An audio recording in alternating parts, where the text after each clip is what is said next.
Relax हो, कोई दिक्कत नहीं है ना किसी को?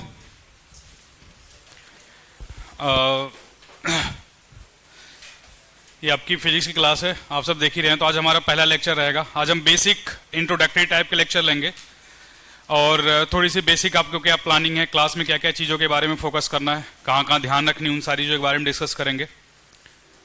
और अगर आपको कोई भी डाउट है तो आप साथ में पूछते रहना, हैंड रेस करना, उसके बाद मैं आपको बुलाऊंगा तो आप पूछ सकते। कोई भी क्वेश्चन हो, कोई भी डाउट हो, बिल्कुल रिलैक्स रहना, ठीक है? जिस उम्मीद से आए हो इसको हमें फुलफिल करना है, that's it. So brief introduction about my self. मेरा नाम सुमंत पटेल है, राइट। मैंने बीटेक मैकेनिकल इंजीनियरिंग की है, देन मैंने रिसर्च IIT चेन्नई से किया हुआ है और तब से लास्ट 7 to 8 ईयर से मैं आपको पढ़ा रहा हूँ। आप जैसे बच्चों को, एनर्जेटिक बच्चों को पढ़ा रहा हूँ। एंड देन लास्ट 1 ईयर से मैं PW के साथ एसोसिएटेड हूँ, ठीक। और मेनली मैं JEE मेंस और एडवांस के लिए ही पढ़ाता हूँ। तो आप लोगों को कोई भी डाउट है तो आप पूछ सकते हो, राइट, बिटवीन द क्लास, बाद में भी क्लास के, है ना। लेकिन एक डिसिप्लिन वे में रहना। एक चीज का ध्यान रखना कि क्लास चलने के दौरान आप सब बहुत एनर्जेटिक हो, बहुत चंचल हो, मैं जानता हूं। अभी तो आप लोग शांत हो, 1-2 दिन में आ जाओगे बाहर। तो जब भी क्लास चले, हंसी मजाक ठीक है, लेकिन क्लास के दौरान डिसिप्लिन मेंटेन करके रखना। बात समझ में आई? क्लियर है? आपके वजह से किसी और बच्चे को डिस्टर्बेंस नहीं होनी चाहिए। तो क्लास में डिसिप्लिन बहुत प्रॉपर तरीके से मेंटेन करना बेटा। आपसे इस बारे में मुझे कोई शिकायत नहीं होनी चाहिए, ठीक है? रिलैक्स रहो, एंजॉय करो, लेकिन क्लास के साथ, पढ़ाई के साथ कोई भी कंप्रोमाइज नहीं करना है और ना ही किसी सामने वाले बच्चे को, साथ वाले बच्चे को डिस्टर्ब करना है। किसी भी तरीके से सपोर्टिव बनना है, ठीक है? तो चलो लेक्चर स्टार्ट करते हैं। आज हमारा इलेक्ट्रोस्टैटिक्स का पहला लेक्चर है, जिसमें हम बहुत बेसिक सी बात करेंगे, इलेक्ट्रिक चार्ज, फील्ड और फोर्स। जो आपके चैप्टर का नाम है NCERT में, इलेक्ट्रिक चार्ज एंड फील्ड है। इस चैप्टर में बेसिक चीजें हम डिस्कस करते हुए आगे चलेंगे। तो सबसे पहले देखते हैं कि आज के लेक्चर में कंप्लीट क्या क्या करना है। आज के लेक्चर में बेसिक ये 4 टॉपिक हम कंप्लीट करने वाले हैं। सबसे पहले electric charge and it's property, right. Just a minute बेटा, ओके। तो पहला टॉपिक रहेगा इलेक्ट्रिक चार्ज एंड प्रॉपर्टीज के बारे में। काफी सब आप जानते होंगे, लेकिन इसके बारे में थोड़ी सी डिटेल एक्सप्लेनेशन करेंगे। सेकंड टॉपिक रहेगा conductor insulator. Third method of charging. Fourth हो गया आपका कुलॉम्स लॉ। कुलॉम्स लॉ का बेसिक देखेंगे और देखेंगे 1-2 जो बेसिक क्वेश्चंस होते हैं PYQ में आए हुए, उसको भी हम देखेंगे। देखो, जो एग्जाम में क्वेश्चन, हमारा मेन टारगेट क्या है? JEE मेंस और एडवांस क्वालिफाई करना, राइट। अब ऐसा नहीं होता बेटा कि एग्जाम में क्वेश्चन हमेशा टफ ही आते हैं। आप देखोगे 30% क्वेश्चन टफ होते हैं और 60% एवरेज टू इजी के कैटेगरी में आते हैं। अगर आप थोड़ा सा ध्यान से पढ़ते जाओ, है ना। मैं नहीं कह रहा क्लास में जो चल रहा है आप 100% सब कुछ करो, बहुत जरूरी चीज है, अच्छी चीज है। लेकिन अगर आप 70% तक भी अच्छे से कवर कर रहे हो, चाहे चैप्टर या कंसेप्ट को बात करें, तो भी आप एग्जाम में अच्छे से क्वालिफाई कर जाते हो। इसका मतलब है सिंसियरली क्लास कर रहे हो, क्लास में प्रॉपर नोट्स बना रहे हो, तो आपको सिलेक्शन से कोई रोक नहीं सकता है। Is that clear? देखो, क्लास में किन किन बातों का आपको ध्यान रखना है उसके बारे में पहले समझ लेते हैं। पहली चीज, क्लास में डिसिप्लिन मेंटेन करके रखोगे, ये मैंने आपको बता दिया। क्लास में आप नोट्स प्रॉपर बनाते चलो। Notes making is very important. आपको क्लास में ही नोट्स बनाते हुए चलना है। आप थोड़ा सा लिखने की स्पीड स्टार्टिंग में आपको दिक्कत होगी, बट थोड़ा सा कोशिश करना, आप बनाते चलेंगे, ठीक है? क्लास में जो भी मैं क्वेश्चन दूं सॉल्व करने के लिए, उसको क्वेश्चन को सॉल्व करें, प्रैक्टिस करें मेरे साथ। जैसे मैं बोला इस क्वेश्चन को सॉल्व करो, मैं आपको 4 मिनट का या 2 मिनट का टाइम दे रहा हूं, तो उसमें आप अपनी पूरी इफर्ट के साथ उसको अटेम्प्ट करेंगे। ऐसा नहीं कि मेरे आंसर का वेट कर रहे हो, बगल वाले का आंसर का वेट कर रहे हो। आपकी कंपटीशन अपने आप से है। सो अपने आप को इवॉल्व कीजिए, अपनी एनालिटिकल स्किल्स को बढ़ाइए और क्लास में जो भी चीजें मैं डिस्कस करूं उसमें 100% पार्टिसिपेट करिए। ये आपका कंपटीशन है, we are supporting you, that's it. अगर आप आगे नहीं बढ़ोगे तो हम आपका बिल्कुल सपोर्ट नहीं कर पाएंगे। समझ में आ रही बात? कोई भी दिक्कत हो तो हम डिस्कस कर सकते हैं। तीसरी चीज बेटा, आप रिकॉर्डिंग के भरोसे मत रहिएगा। Recording is the last option. जो क्लास की रिकॉर्डिंग जाएगी आपको, that is the last option. अगर क्लास में रेगुलर आ रहे हो तो क्लास में नोट्स बनाओ, दोबारा आपको रिकॉर्डिंग देखने की जरूरत नहीं है। इनकेस अनटिल अनलेस आपको बहुत ज्यादा डाउट आ रहा है तो डिस्कस करो। रिकॉर्डिंग में अपना ज्यादा टाइम वेस्ट नहीं करना। तो आपको क्लास रेगुलर आना है। अगर आपके पास सपोज कोई फीवर है, कुछ ऐसी चीजें हो जाती हैं जिसकी वजह से आप क्लास नहीं आ पाते हो, then only you are going to see the recording, right. Recording के साथ साथ आपको रिकॉर्डिंग के लिए मैं बोलूंगा ये आपका लास्ट ऑप्शन होना चाहिए। एंड नेक्स्ट वन, आपका जो नोट्स, आपको नोट्स भी मिलेगा तो आप क्लास में नोट्स बनाएंगे। इन केस अगर छूट जाता है तो आप नोट्स को वहां से देख के नोट कर सकते हैं। इनकेस मान लो कोई क्वेश्चन है, मैं सॉल्व करा रहा हूं, आप सॉल्व करने में लग गए, आपको ज्यादा टाइम लगे, आप क्वेश्चन नहीं नोट कर पाए, मैं आगे बढ़ गया, तो जाके आप उस क्वेश्चन को नोट कर लीजिए, दैट्स इट। इससे ज्यादा मैं सारी चीजें लिख के पढ़ाऊंगा, तो आप साथ में लिखते चलिए, नोट्स बनाते चलिए। नोट्स अच्छी क्वालिटी की कॉपी पे होनी चाहिए, क्योंकि आपको 2 साल के आसपास तक उसको अच्छे से यूज करना है। रिवाइज करोगे, ऐसा मत करना रफ वाली कॉपी की 2 बार रिवाइज करो फट जाए। क्लासमेट है, अच्छी क्वालिटी की कॉपी लेना, 2-3 कलर की पेन यूज करना। नोट्स जितना अच्छा बनाओगे, साफ सुथरा, उतना अच्छे से पढ़ने का मन करेगा। क्लियर है? तो नोट्स बहुत अच्छी से होनी चाहिए।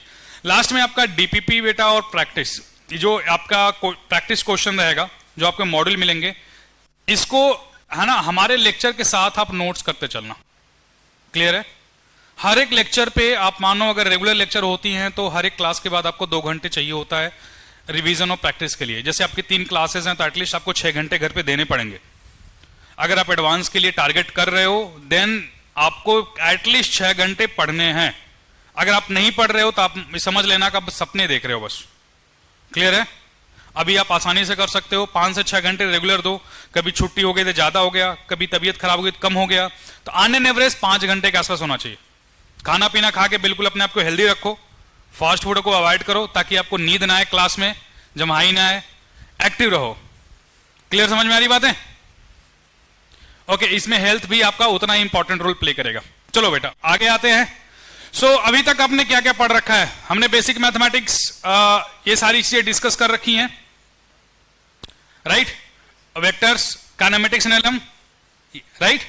और आपका WP system of particle complete हो गया। ग्रेविटेशन, सॉलिड, फ्लूइड आप जानते हो, थर्मोडायनेमिक्स, ऑसिलेशन, वेव, सारे चैप्टर के मैंने नाम रखे हैं, नाम लिख रखे हैं। हो सकता है इसमें आपकी कोई चैप्टर लेक्चर तैयार नहीं हो, कोई चैप्टर तैयार नहीं हो, आगे हम 12th के बाद हमारे पास टाइम रहेगा उसमें रिवाइज करेंगे। अभी आपको इनके बारे में परेशान नहीं रहना। 12th के जितने भी लेक्चर हम लोग लेंगे उसमें ये पूरी हमारी कोशिश रहेगी कि आपको कोई दिक्कत ना है। अगर आपका 11th का कोई चैप्टर वीक है तो भी चीजों को एक्सप्लेन करते हुए अच्छे से चलेंगे। Is that clear? तो कोई भी डाउट आपको अगर आ रही है तो उसको तुरंत पूछो। लास्ट के जो लेक्चर्स होंगे आपकी जो 11th क्लास के जो आपने पढ़े हैं उससे आपको ज्यादा प्रॉब्लम नहीं आएगी, ये हमारी पूरी कोशिश रहेगी। चलो तो शुरू करते हैं। जो आपका इलेक्ट्रोडायनेमिक्स टॉपिक है, इलेक्ट्रोडायनेमिक्स पहले समझो बेटा, ये हमारा पहला लेक्चर है। तो इलेक्ट्रोडायनेमिक्स पहले है क्या? देखो, अगर आप चैप्टर्स की बात करो तो आपके पास इनिशियल अगर 12th क्लास का थोड़ा बहुत आपको आइडिया होगा तो इलेक्ट्रोस्टैटिक्स है ओवरऑल। अगर मैं बोलूं इलेक्ट्रोस्टैटिक्स है ना, अगर मैं गॉस लॉ को इंक्लूड कर दूं तो इलेक्ट्रोस्टैटिक्स और गॉस लॉ ये आपका पहला चैप्टर हो गया। सेकंड में आप कैपेसिटर पढ़ते हो, उसके बाद आप पढ़ते हो करंट एंड इलेक्ट्रिसिटी, देन आपका मैग्नेटिज्म आ जाता है, ठीक है। उसके बाद आप पढ़ते हो EMI, electromagnetic induction, then AC, then उसके बाद आपका इलेक्ट्रोमैग्नेटिक वेव आता है ना। उसके बाद आपका रे ऑप्टिक्स और वेव ऑप्टिक्स, रे प्लस वेव ऑप्टिक्स, ठीक है, जस्ट आपको बताने के लिए। उसके बाद आपका मॉडर्न फिजिक्स आ जाता है, मॉडर्न फिजिक्स। ये बेसिक सारी चीजें है ना। अब इसमें कुछ चीजों को समझो। ये जो चैप्टर्स होंगे स्टार्टिंग के आपके जो 6 चैप्टर है ना, 6 या थोड़ा सा 7th ले लो, इस चैप्टर को हम बोलेंगे इलेक्ट्रोमैग्नेटिज्म। इसको हम क्या बोलेंगे? इलेक्ट्रोमैग्नेटिज्म। इलेक्ट्रोमैग्नेटिक वेव को भी इंक्लूड करके इतना समझो। ये थोड़ा सा यहां से शुरुआत होती है रे ऑप्टिक्स की, बट इसमें हम इंक्लूड कर सकते हैं। तो ये आपका इलेक्ट्रोमैग्नेटिज्म है। इसमें जो ओवरऑल स्टडी हम करेंगे, इलेक्ट्रोमैग्नेटिज्म का जो बेसिक मतलब है study of charge, study of charge, charge की स्टडी, चार्ज की इफेक्ट की स्टडी, सराउंडिंग पे क्या होगी उसको हम क्या बोलेंगे? इलेक्ट्रोमैग्नेटिज्म। चार्ज की वजह से ही मैग्नेटिक फील्ड है, चार्ज की वजह से ही इलेक्ट्रिक फील्ड है, ठीक है। डिफरेंट डिफरेंट चार्ज रेस्ट पर है, चार्ज मोशन पे, उसकी वजह से असर आती है। तो इस पूरी स्टडी को हम बोलेंगे इलेक्ट्रोमैग्नेटिज्म। इसका मतलब जो आपकी मेजर पोर्शन है वो हम चार्ज के इफेक्ट के बारे में स्टडी करेंगे। Is that clear? तो इसको हमारे चैप्टर में 2 पार्ट में डिवाइड करेंगे। इलेक्ट्रोस्टैटिक्स, इलेक्ट्रोस्टैटिक्स मतलब चार्ज आपका कहां पे है? रेस्ट पर है, तो चार्ज मूव नहीं करेगा, तो ये वाले चैप्टर्स इलेक्ट्रोस्टैटिक्स में आ जाएंगे, राइट। इलेक्ट्रोडायनेमिक्स मतलब, डायनेमिक्स का मतलब आप समझते हैं कि मोशन में है। डायनेमिक्स मतलब हम कौन सा पोर्शन कवर करेंगे? जहां पे चार्ज आपका मोशन में आ जाता है, करंट हो गया, मैग्नेटिज्म हो गया, ईएमआई हो गया, एसी हो गया, चार्ज आपका मोशन में आ गया, ठीक है। तो उन सारी चीजों को इलेक्ट्रोडायनेमिक्स में कवर करेंगे। और आपका यहां पे रे ऑप्टिक्स है, ये आपका मॉडर्न फिजिक्स है। रे ऑप्टिक्स में हम क्या करते हैं और डिटेल में जाते हैं इलेक्ट्रोमैग्नेटिक वेव के बारे में, कैसे आपकी लाइट की जो नेचर है, कोई भी लाइट को हम पार्टिकल बोलते हैं, लाइट को हम वेव बोलते हैं, कि क्या कंडीशंस होते हैं, उसके बाद मॉडर्न फिजिक्स में और अभी करंट सिनेरियो में क्या फिजिक्स का डेवलपमेंट है, उन सारी चीजों को देखेंगे। तो क्लासिकल से होते हुए हम कहां तक आएंगे, मॉडर्न तक आएंगे। Is that clear? तो ये बेसिक सारी चीजें रही जिसको हम डिस्कशन करनी है। अब आप नोट करना शुरू करोगे, आपका लेक्चर यहां से आपका note down, just a minute बेटा, यहां से आपका नोट डाउन आप करना शुरू करोगे, right? Just a minute, okay, hold on.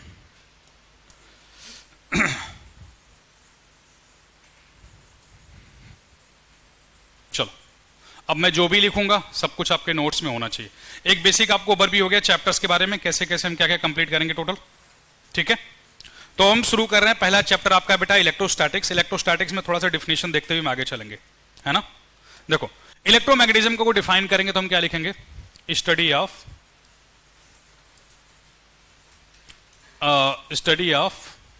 Effect of charge on its surrounding,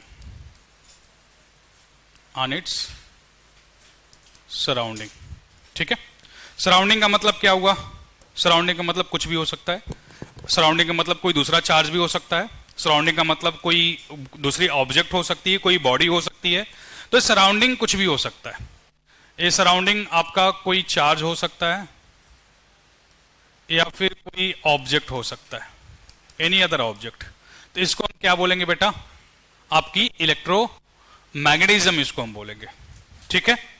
अगर चार्ज हमारा रेस्ट पर होगा, है ना, जो इस चार्ज की, देखो हम क्या स्टडी कर रहे हैं, चार्ज की इफेक्ट की स्टडी कर रहे हैं, किस तरीके से चार्ज किसी दूसरे बॉडी को अफेक्ट करता है, ठीक है? उसको हम क्या बोल रहे हैं, इलेक्ट्रोमैग्नेटिज्म। तो हम मेनली अब इस वर्ड पे ध्यान देना, हम इफेक्ट की बात कर रहे हैं। तो अगर चार्ज रेस्ट पर है और उसकी इफेक्ट की बात करें, उसका इफेक्ट कहां पर, उसका इफेक्ट किसी दूसरे चार्ज पर, उसका इफेक्ट किसी दूसरे बॉडी पर, उसका इफेक्ट किसी दूसरे ऑब्जेक्ट पर, तो उसको हम क्या बोलेंगे, charge at rest, that is electrostatics. तो study of charge at rest को हम क्या बोलेंगे, इलेक्ट्रोस्टैटिक्स। सिमिलरली अगर चार्ज मोशन में है तो उसके इफेक्ट की स्टडी हम क्या बोलेंगे, इलेक्ट्रोडायनेमिक्स, ठीक है? तो अगर चार्ज रेस्ट पर है तो क्या क्या चीजें हो सकती हैं, जरा समझो। आप अभी हम पढ़ेंगे, एक बेसिक्स आइडिया लेते हैं। मान लो एक पॉजिटिव चार्ज, एक नेगेटिव चार्ज है, तो आपको अब थोड़ा बहुत आप जानते होंगे, इलेक्ट्रिक फील्ड लाइंस होती हैं, पॉजिटिव चार्ज से नेगेटिव चार्ज की तरफ जाती हैं। इलेक्ट्रिक फील्ड लाइंस हमेशा पॉजिटिव चार्ज से निकलती हैं, तो आपकी इलेक्ट्रिक फील्ड लाइंस यहाँ पे हम बना रहे हैं ऐसे। नेगेटिव चार्ज की तरफ आती हैं तो नेगेटिव चार्ज की तरफ इलेक्ट्रिक फील्ड लाइंस आ रही हैं। ये क्या है, ये चार्ज फिक्स्ड है, इसका मतलब चार्ज कहां पे रहे, चार्ज आपका रेस्ट पर है। तो इसकी स्टडी को हम क्या बोलेंगे, इलेक्ट्रोस्टैटिक्स। यहां पे आप देख रहे हो ये चार्ज नहीं, एग्जैक्टली इलेक्ट्रॉन्स हैं। सपोज इलेक्ट्रॉन्स मोशन में है, ये मोशन को रिप्रेजेंट कर रहा है इस तरीके से। अगर इलेक्ट्रॉन्स ऐसे मोशन में है तो इनको हम मूविंग चार्ज बोलेंगे। मूविंग चार्ज की स्टडी को हम क्या बोलेंगे, इलेक्ट्रोडायनेमिक्स, ठीक है बेटा? Noted all of you? कोई डाउट है तो पूछ लो अभी तक, ठीक है? डन? हाँ बेटा,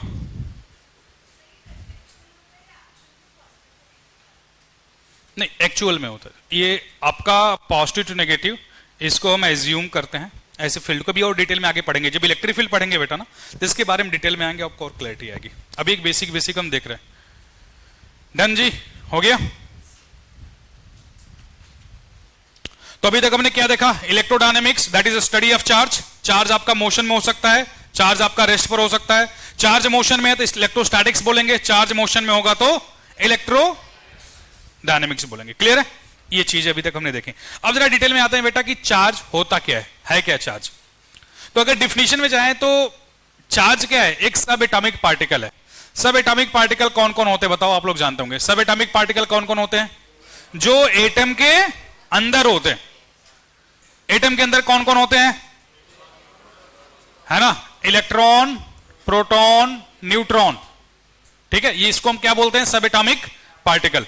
तो इस सब एटॉमिक पार्टिकल के वजह से हम ये जो इलेक्ट्रिक चार्ज आती है किसी भी बॉडी में आती है ना, जो आपका चार्ज की कंसेप्ट है सब एटॉमिक पार्टिकल के वजह से आता है। कैसे आता है उसको देखेंगे, पहले अभी नोट करना बंद करेंगे सब लोग, पहले समझेंगे। देखो सब लोग इधर फोकस करेंगे। अब देख बेटा, आपको पता है कि जैसे कोई भी एटम होता है ना, एटम का अगर मैं बताऊं तो सिंपल, आप जो लोग जानते हैं इलेक्ट्रॉनिक कॉन्फ़िगरेशन करना जानते हो, सेंटर में आपका कौन सा होता है? न्यूट्रॉन और प्रोटॉन होते हैं।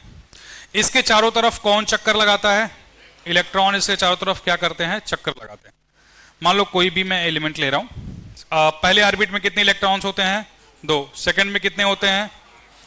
3, 4, 5, 6, 7, 8। 8 इलेक्ट्रॉनों के जो सपोज घूम रहे हैं। ये जो आपका एटम है, ये कौन सा एटम अभी तक हम बना रहे हैं? इसको न्यूट्रल है। कैसा है बेटा? ये आपका न्यूट्रल एटम है। न्यूट्रल एटम का मतलब क्या हो गया? इस पे कोई भी अभी चार्ज नहीं होगा, इस पे कोई भी अभी चार्ज नहीं होगा। इस चार्ज क्या होगा? 0। मतलब ऐसा एटम है जो किसी से इंटरेक्ट नहीं कर रहा है, अभी बिल्कुल क्या है? न्यूट्रल है। अब होता क्या है कि अब जैसे न्यूट्रल का मतलब क्या हो गया कि जिसमें जो प्रोटॉन अंदर है, इलेक्ट्रॉन रिवॉल्व कर रहा है, तो आपको पता है न्यूक्लियस में कौन से चार्ज होते हैं? पॉजिटिव चार्ज होते हैं। और जितने भी इलेक्ट्रॉन रिवॉल्व करते हैं उनमें कौन सा चार्ज होता है? नेगेटिव चार्ज होता है। ये थोड़ा बहुत बेसिक आइडिया आप लोग जानते हैं, ठीक है। अब देख बेटा, जो इलेक्ट्रॉन होता है, इलेक्ट्रॉन पे चार्ज कितना होता है? आप लोग पता, इलेक्ट्रॉन पे चार्ज कितना होता है? -1.6 इंटू 10⁻⁻19 कूलम। प्रोटॉन पे कितना चार्ज होता है? +1.6 इंटू 10⁻⁻19 कूलम। अभी इस चीज को समझना, जैसे मान लो कोई भी एटम हो गया ना, अभी ये न्यूट्रल है। न्यूट्रल मतलब नेट चार्ज कितना है? 0। नेट चार्ज 0 मतलब पॉजिटिव नेगेटिव मिलके कितने हो गए? 0। अगर मैं इसमें से एक इलेक्ट्रॉन निकाल लेता हूं तो क्या हो जाएगा? इसमें नेगेटिव चार्ज कम हो जाएंगे, नेगेटिव चार्ज कम हो जाएंगे तो पॉजिटिव चार्ज ज्यादा हो जाएगा। समझ में आ रही कि नहीं? स्टार्टिंग में क्या है? न्यूट्रल है, मतलब जितना पॉजिटिव उतना क्या है? नेगेटिव है। एक इलेक्ट्रॉन मैंने निकाल लिया तो क्या होगा? नेगेटिव चार्ज क्या हो गया? कम हो गया। नेगेटिव चार्ज कम हो गया तो ओवरऑल कौन सा चार्ज हो जाएगा? Positive charge. तो इसको हम क्या बोलेंगे? Positively charged. क्या बोलेंगे? तो पॉजिटिवली चार्ज में क्या होता है? इलेक्ट्रॉन निकल जाते हैं बाहर, इलेक्ट्रॉन कम होते हैं। बात क्लियर हुई? ओके। ये प्रोटॉन में कभी भी चेंजेस नहीं आएंगे। जब भी हम चार्ज की बात करेंगे, ना तो प्रोटॉन निकलता है ना ही प्रोटॉन आता है। आता जाता कौन है? इलेक्ट्रॉन। इलेक्ट्रॉन निकलेगा तो कौन सा चार्ज हो जाएगा? Positively charge. अगर मान लो बाहर से मैंने एक जबरदस्ती इलेक्ट्रॉन ले लिया है ना, तो इलेक्ट्रॉन पे कौन सा चार्ज हो जाएगा? नेगेटिव, क्योंकि नेगेटिव इलेक्ट्रॉन ज्यादा हो जाएंगे, नेगेटिव चार्ज ज्यादा हो जाएगा। Is that clear? ये बात सबको समझ में आई? अच्छा, थोड़ा बहुत आप लोग जानते होंगे, जैसे मैं जब लिखता हूं Cl-, Cl- का मतलब कितना होता है? Cl- का मतलब कितने होते हैं? बताओ। ये नेगेटिवली चार्ज है, ये नेगेटिवली चार्ज है। नेगेटिवली चार्ज का मतलब क्या हो गया? इसमें नंबर ऑफ इलेक्ट्रॉन कितना है? बताओ। 18। सबको समझ में आ रहा है? नंबर ऑफ प्रोटॉन बताओ कितना हो बेटा? 17। तो एक इलेक्ट्रॉन ज्यादा, इसलिए क्या है? नेगेटिव चार्ज है। ये बात क्लियर सबको? चलो, अगर Na+ की बात करूं, इसमें कितने प्रोटॉन है? आज इलेक्ट्रॉन बता दो पहले कितने हैं? इलेक्ट्रॉन कितने हैं? इलेक्ट्रॉन कितने सोडियम में? 10। क्लियर है सबको ना? और प्रोटॉन कितने हैं? प्रोटॉन 11। अच्छा, प्रोटॉन किस चीज को रिप्रेजेंट करता है? एटॉमिक नंबर को। प्रोटॉन किस चीज को रिप्रेजेंट करता है? तो अगर किसी एटम पे चार्ज आता तो क्या उसका एटॉमिक नंबर बदल जाता है? मैं बोलूं Cl है और ये Cl- है, क्या दोनों का एटॉमिक नंबर अलग अलग है? एटॉमिक नंबर तो सेम है ना। मतलब जो नंबर ऑफ प्रोटॉन यहां पे होगा और जो नंबर ऑफ प्रोटॉन यहां पे होगा, दोनों बराबर होंगे। ये बात क्लियर है सबको? अब यहां से हम क्या कंक्लूड कर रहे हैं बेटा? हमें प्रोटॉन के बारे में नहीं सोचना है, हमें इलेक्ट्रॉन पे फोकस करनी है कि इलेक्ट्रॉन अगर बाहर जा रही है तो कौन सा चार्ज आएगा? पॉजिटिव चार्ज आएगा। इलेक्ट्रॉन आ रहा है तो क्या होगा? अच्छा, मैं इसको ऐसे भी कंक्लूड कर सकता हूं क्या? Positive charge represents deficiency of electron. अरे इलेक्ट्रॉन चला गया ना, इलेक्ट्रॉन चला जाएगा तो उसको क्या बोलोगे? डिफिशियंसी तो बोलोगे। क्लियर हो रहा है कि नहीं? इलेक्ट्रॉन अगर चला गया तो deficiency of electron, that means positively charge. Electron आ गया तो excess of electron. Excess of electron को क्या बोलोगे? नेगेटिवली चार्ज, क्योंकि प्रोटॉन तो फिक्स है। तो आपको यह समझ में आना चाहिए, चार्ज बस इलेक्ट्रॉन के आने जाने की वजह से होती है। इलेक्ट्रॉन गई तो पॉजिटिव चार्ज, इलेक्ट्रॉन आई तो नेगेटिव चार्ज। अच्छा, इस पे एक क्वेश्चन और बनता बेटा, मुझे सिंपल बताना। मान लो मैं सोडियम ले लिया या क्लोरीन मान लो, या कोई एक जनरल एटम मान लो, कोई एटम ए है, एटम का कुछ भी मास है। अगर मैं इसको पॉजिटिव चार्ज दूं तो इलेक्ट्रॉन क्या हो गया? निकल गया एक इलेक्ट्रॉन निकला तो उसका मास भी कम हो जाएगा कि नहीं? अरे इलेक्ट्रॉन का मास तो कम हो जाएगा ना, और इलेक्ट्रॉन आया नेगेटिवली चार्ज हुआ तो इसका मास बढ़ जाएगा। अच्छा, मैं इसको ऐसे कंक्लूड कर रहा हूं, समझना ध्यान से, कि अगर कोई एटम पॉजिटिवली चार्ज होता है तो उसका मास घट जाता है। क्लियर हुआ? सही बोल रहा हूं कि नहीं बोल रहा हूं? अगर कोई एटम पॉजिटिवली चार्ज हुआ तो उसका मास घट जाएगा। इलेक्ट्रॉन तो गया ना। अभी इसके बारे में डिटेल में डिस्कस करेंगे। जो मास आपका एटॉमिक मास नंबर जो होता है ना, वो अलग चीज होती है, हम ओवरऑल मास की बात कर रहे हैं। देखो आप जब देखो, मैं थोड़ा सा आपको यहां पे एक्सप्लेन कर दूं, कंफ्यूज नहीं होना, ठीक है? ऐसे समझ बेटा, देख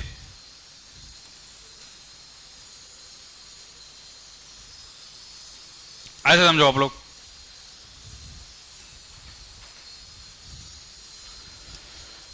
इधर देखो, जैसे जब आपको पता है कि मास ऑफ प्रोटॉन कितना होता है, मास ऑफ प्रोटॉन कितना होता है 1.67 10 to power minus. Mass of electron कितना होता है 9.10 to power minus. Mass of neutron कितना होता है,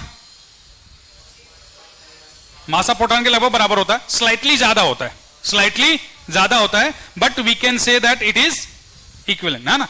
अब ध्यान समझना, मतलब आपका जो इलेक्ट्रॉन, ये सब चीजें आपको याद होनी चाहिए, नहीं याद तो लिख लो। जो मास ऑफ प्रोटॉन है वो 1000 गुना ज्यादा है या 10,000 गुना ज्यादा है। एक पास देखो 10,000 गुना ज्यादा है, किससे? किससे? इलेक्ट्रॉन से। मतलब इलेक्ट्रॉन 10,000 गुना हल्का है। अगर मान लो कोई मैं एटम लेता हूं ए, मान लो सोडियम लेता हूं ना, सोडियम में कितने प्रोटॉन है बताओ? सोडियम में कितने प्रोटॉन है 11। कितने इलेक्ट्रॉन है? न्यूट्रल की बात कर रहा हूं, कितने न्यूट्रॉन है? न्यूट्रॉन कितने हैं 11 की 12। न्यूट्रॉन आप लोग को याद हो तो होना चाहिए, एटॉमिक स्ट्रक्चर पढ़ चुके हो कि नहीं पढ़ चुके हो? कितने होते हैं 12 होते हैं, ठीक है? अब इधर देखो, अगर इसका मास देखे बेटा, देख अगर इसके टोटल मास की बात करें तो मास of neutron plus mass of proton plus mass of electron, देखो जो टोटल मास डोमिनेट करेगा न्यूट्रॉन और प्रोटॉन का ही करेगा। इसका मास क्या हो जाता है, बहुत ही कम हो जाता है ना। इसलिए जनरली जब एटॉमिक मास वगैरह हम पढ़ते हैं तो उसमें हम इसको निगलेक्ट कर देते हैं। अभी हम ओवरऑल आइटम की बात कर रहे हैं, हम न्यूट्रॉन प्रोटॉन के बारे में डिस्कस नहीं कर रहे हैं, बस हम ये बोल रहे हैं कि ज्यादा हुआ कि कम हो गया। तो अगर किसी एटम से अगर इलेक्ट्रॉन जा रहा है तो उसका मास क्या होगा, घटेगा, और आ रहा है तो बढ़ेगा। चीजें क्लियर हो रही हैं? अभी डाउट क्लियर हुआ बेटा?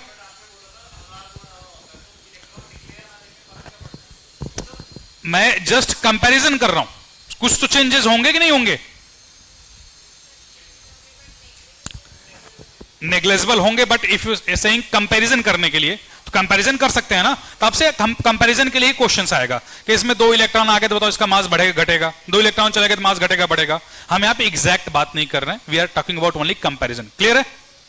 अभी यहां तक कोई डाउट किसी को? अच्छा, ये सब जनरल डिस्कशन अभी हम कर रहे थे इस टॉपिक से रिलेटेड। अब हम आते हैं अपने पॉइंट पे जहां हम डिस्कस कर रहे थे चार्ज को। देखो आज सारी बातें बिल्कुल बेसिक, चलो ठीक है बेटा, इधर देखो। तो अब हम ऐसा बोल सकते हैं क्या, चार्ज कितने टाइप्स के होते हैं? चार्ज कितने टाइप्स के हो सकते हैं? 2 टाइप्स, 2 टाइप्स के। कौन कौन बेटा? Positive charge and then negative charge. आपको यही नोट करना है ना। पॉजिटिव चार्ज का मतलब क्या हो गया, है ना,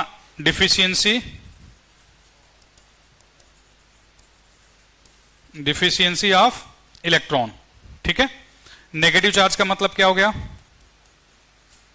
एक्सेस ऑफ इलेक्ट्रॉन। डिफिशियंसी का मतलब क्या हो गया, नंबर ऑफ इलेक्ट्रॉन जो होगी नंबर ऑफ प्रोटॉन से क्या होगा बेटा, कम होगा। एक्सेस का मतलब क्या हो गया, नंबर ऑफ इलेक्ट्रॉन जो होगा नंबर ऑफ प्रोटॉन से ज्यादा होगा। Example, for example Na plus, for example जो सबसे फेमस आप लोग जानते हो Cl माइनस, ठीक है, ये सब जानते हो, बस एक ओवरव्यू ले रहे हैं हम लोग, बट नोट करते चलो, नोट्स में रहेगा तो ठीक रहेगा। इसको, ये सबको याद होना चाहिए। मास ऑफ इलेक्ट्रॉन होता है बेटा 9.1 into 10⁻⁻31 kg।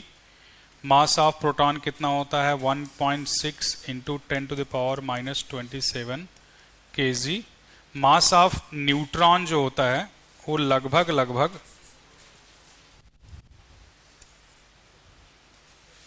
Mass of neutron is mass of proton, but अगर आप एग्जैक्ट बात करो तो मास of neutron is slightly more than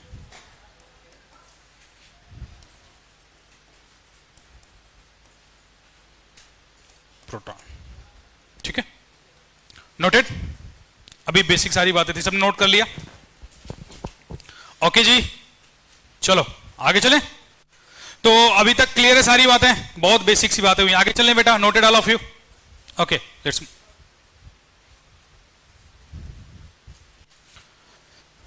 okay, अब बात करते हैं कि चार्ज के ओरिजिन के बारे में। जैसे मैंने आपको सारी बातें पहले से बता दी, चार्ज कैसे ओरिजिन हुआ, क्या क्या बेसिक सी बातें हैं, तो सारी चीजें सबने नोट कर रखी है, इसमें कोई डाउट इसमें तो नहीं है ना? बट आप एक चीज और लिख लो कि अभी इसको और आगे हम डिस्कस करेंगे प्रॉपर्टी ऑफ चार्जेस में, तो सारी चीजें डिस्कस कर रखी हैं, इसमें कोई डाउट नहीं है। चार्ज कैसे आता है, पॉजिटिव चार्ज कैसे होता है, नेगेटिव चार्ज कैसे होता है, सारी चीजें क्लियर है आपको? चलो आगे चलते हैं। अब हम बात करेंगे प्रॉपर्टीज ऑफ चार्जेस के बारे में, है ना? यहां से आपके एग्जाम में क्वेश्चन बनने अब शुरू हो जाएंगे। ठीक है, तो हम कुछ क्वेश्चंस भी देखेंगे। प्रॉपर्टीज ऑफ चार्जेस, ठीक है। तो पहली प्रॉपर्टी बेटा, like charge repel and unlike charge attracts. That means क्या हुआ, अगर आपके पास पॉजिटिव चार्जेस होंगे, ऐसा कॉम्बिनेशन हो सकता है, या नेगेटिव और पॉजिटिव चार्ज हो गया, या फिर आपके पास नेगेटिव चार्ज हो गया, ये आपके पास तीन कॉम्बिनेशन एग्जिस्ट कर सकते हैं। ठीक है, तो अगर मान लो कि पॉजिटिव चार्ज है तो क्या करेंगे, ये रिपेल करेंगे, एक दूसरे पर अपोजिट डायरेक्शन में फोर्स लगाएंगे। ठीक है, रिपेल करेंगे, एक दूसरे पर अपोजिट डायरेक्शन में फोर्स लगाएंगे, यहां पे क्या होगा, रिपल्सन होगा। नेगेटिव पॉजिटिव होगा तो ये मान लो इनके लाइन ऑफ ज्वाइनिंग है, ये क्या करेंगे, अट्रैक्ट करेंगे, एक दूसरे को अपनी तरफ अट्रैक्ट करेंगे, है ना? दोनों नेगेटिव हो गए, अगेन ये लाइक चार्ज हो गया, तो ये क्या करेंगे, रिपेल करेंगे, अगेन लाइक चार्ज क्या करेंगे, रिपेल करेंगे। Is that clear? ठीक है, हम लोग बहुत बेसिक से चल रहे हैं, आपको कहीं पे भी डाउट है पूछते चलना, डाउट लेके बैठना पाप है। क्या है? क्लियर हुआ? यहां पे कोई भी ऐसा बच्चा नहीं है जो एडवांस नहीं क्वालिफाई कर सकता, अनटिल अनलेस आप डाउट क्लियर करो, 6 घंटे मेहनत कर बेटा, अभी आपके पास sufficient time. Is that clear? आगे चलें, चलो जी। तो ये बेसिक सी बात है, पहली प्रॉपर्टी। सेकंड प्रॉपर्टी पे आते हैं, total charge for an isolated system is conserve.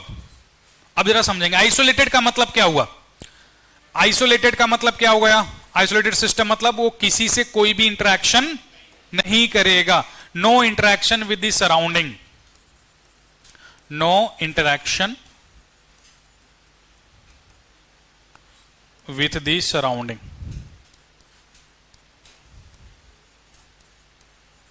अच्छा एक बात बताओ, सराउंडिंग के साथ तो नहीं करेगा, लेकिन अपने आप में तो कर सकता है ना, अपने आप में तो कर सकता है। Set clear? तो सिस्टम का मतलब होता है बेटा कि कोई भी चीज जिस पे आप स्टडी कर रहे हो, जैसे मान लो मेरा बोर्ड एक सिस्टम हो गया, तो हम लोग सराउंडिंग हो गए, बोर्ड के अंदर कुछ भी हो सकता है, हो जाए वर्ड यहां पे अपने आप में नाचने लगे, इधर उधर होने लगे, that is other thing. System के अंदर इंटरेक्शंस हो सकती हैं, सिस्टम के बाहर इंटरेक्शंस नहीं होने चाहिए, उसको क्या बोलोगे आप, आइसोलेटेड सिस्टम। तो आइसोलेटेड सिस्टम क्या होता है, उसका बाहर के साथ इंटरेक्शन नहीं होगा, with in the system interactions हो सकते हैं। जैसे मान लो अगर क्लासरूम को हम क्या मान लें, सिस्टम मान लें, तो क्या हम आइसोलेटेड सिस्टम है, क्या हम आइसोलेटेड सिस्टम है, क्या हमारी आवाज बाहर नहीं जा रही है, जा रही है ना, तो हम आइसोलेटेड सिस्टम नहीं है। अगर हम ऐसा कर लें, बिल्कुल क्लोज कर लें, आवाज ना बाहर जाए ना बाहर से आवाज अंदर आए, ना ही एनर्जी का ट्रांसफर हो ना ही मास का ट्रांसफर हो, तो उसको हम क्या बोलेंगे, आइसोलेटेड सिस्टम। क्लियर है?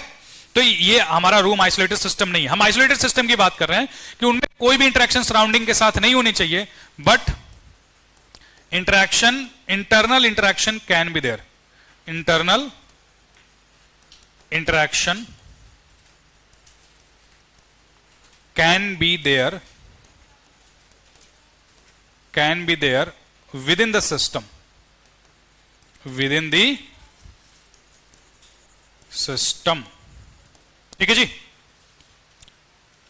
पीछे बेटा सबको समझ में आ रही बात है? अभी हम बहुत बेसिक चल रहे हैं, ठीक है, चलें आगे।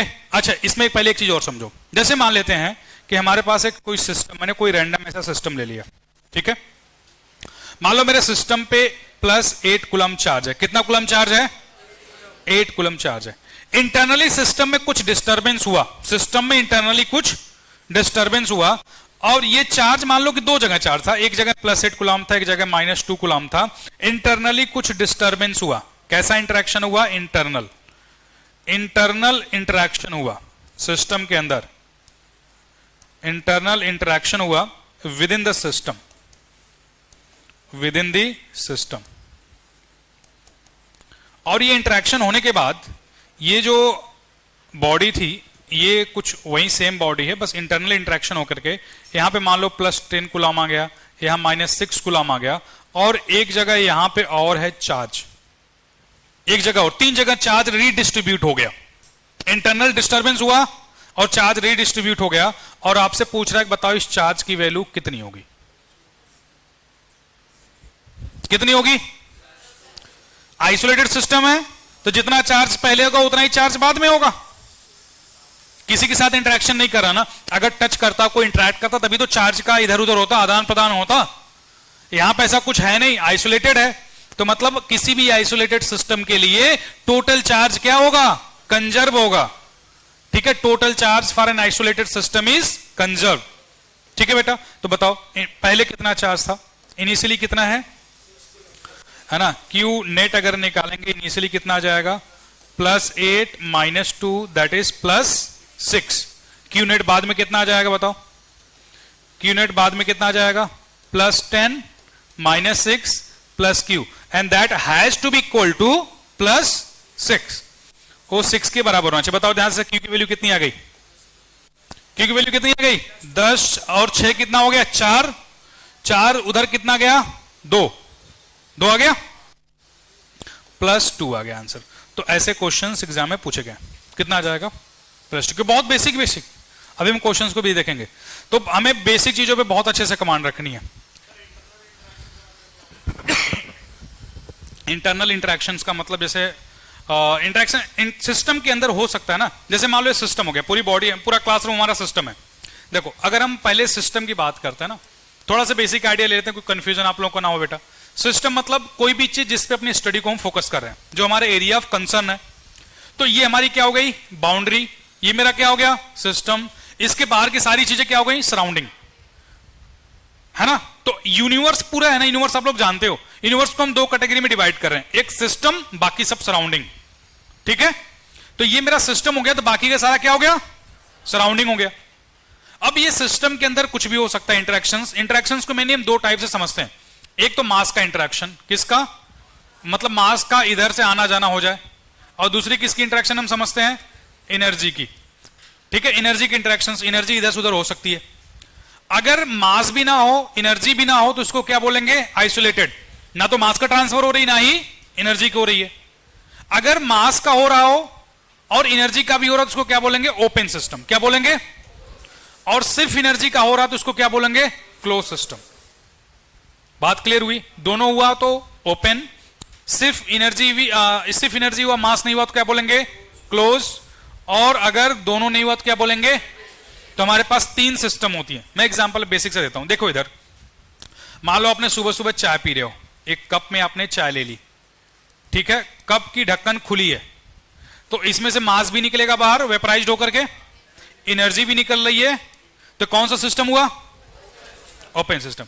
मान लो इसको मैंने लीड से बंद कर दिया, लेकिन लीड हमारा कैसा था? वो स्टील का बना हुआ है, मान लो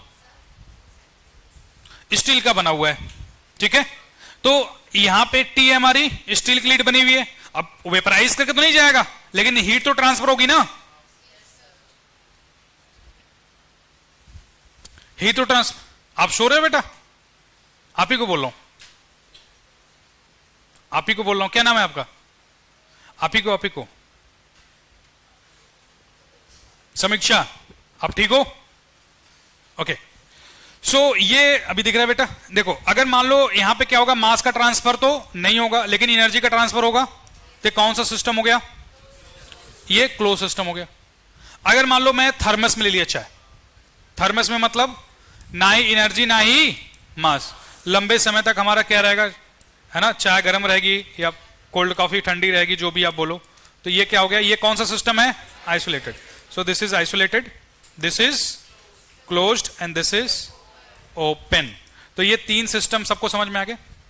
तो आइसोलेटेड का मतलब किसी चीज का ट्रांसफर नहीं होगा, ना ही मास का ना ही एनर्जी का। अभी आपको समझ में आ गया बेटा, कोई डाउट अभी किसी को और सिस्टम से रिलेटेड? हाँ, दो नहीं है, अनटिल अनलेस वो कंडक्टर ना हो।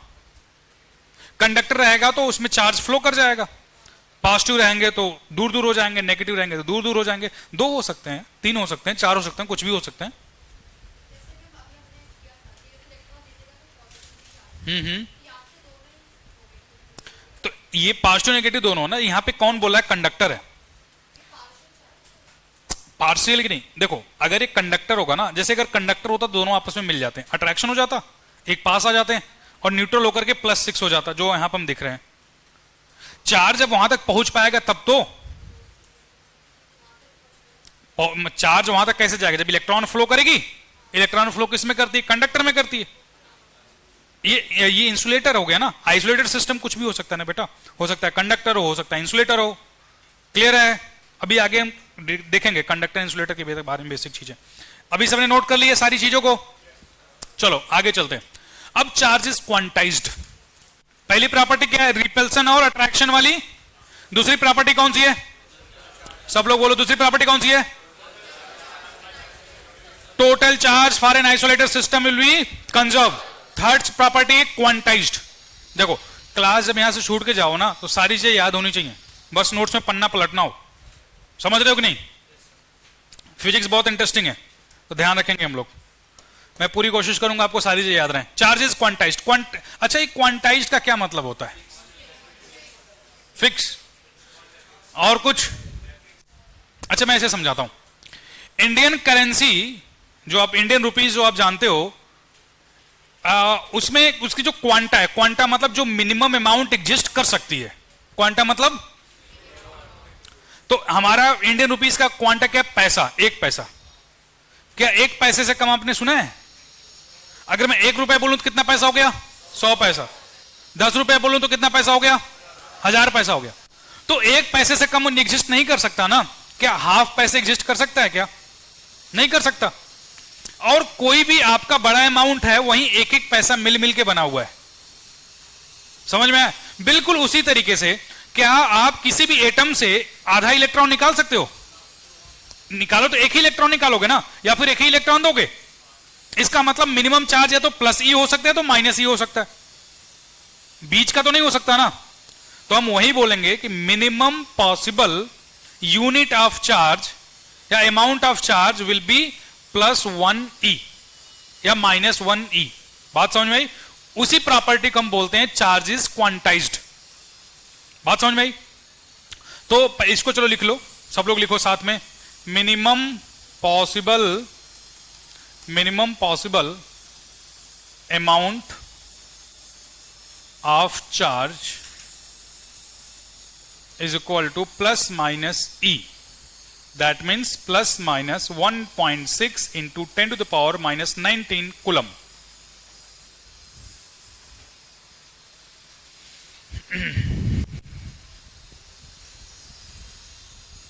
ठीक है? तो इस प्रॉपर्टी को हम क्या बोलेंगे, क्वांटाइजेशन। इसको बोलते हैं क्वांटाइजेशन, मिल मिल के बना हुआ है। और मिनिमम वैल्यू कितनी है, E है। अच्छा, अगर मुझे कोई एक चार्ज लिखना हो, कोई जनरल चार्ज लिखना हो, तो इन जनरल मैं लिख सकता हूं Q is equal to ±NE, right? We can write like this. एक इलेक्ट्रॉन इसमें है, इसमें 2 इलेक्ट्रॉन है, इसमें 3 इलेक्ट्रॉन है ना, 1 प्रोटॉन है, 2 प्रोटॉन है, 3 प्रोटॉन है। तो कोई भी चार्ज को हम इस फॉर्म में रिप्रेजेंट कर सकते हैं। ओके बेटा, चलो, तो ये आपका जनरल चार्ज की एक्सप्रेशन हो गया। अच्छा, इस पे एक क्वेश्चन ले लेते हैं ना, बेसिक सा। देखो, जैसे मैं क्वेश्चन लिख लेता हूं, आप लोग भी नोट करें। विच ऑफ फॉलोइंग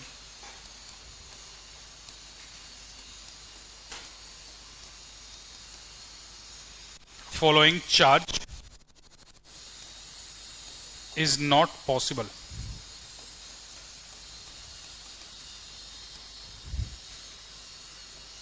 पहला ऑप्शन, दूसरा ऑप्शन, चौथा ऑप्शन, पांचवा ऑप्शन, सॉरी ये तीसरा है बेटा, ये चौथा है।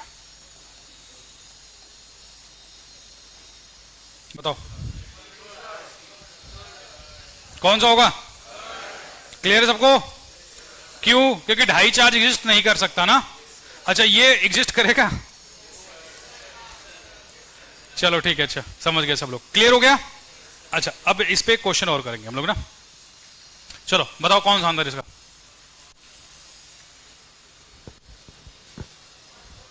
जितने भी क्वेश्चन होंगे सब आपको नोट करने में, नोट्स में मैं कहीं डाउट भी लिखूं ना उसको भी नोट करते चलना, कुछ भी छोड़ना नहीं है। बेसिक क्वेश्चन है, जरूरी क्वेश्चन है, जल्दी लिखते चलो। मैं जिसे पूछूंगा वही बताएगा। सब लोग लिख लो क्वेश्चन जल्दी से। अब इसको सॉल्व क्यों कर रहे हो भाई?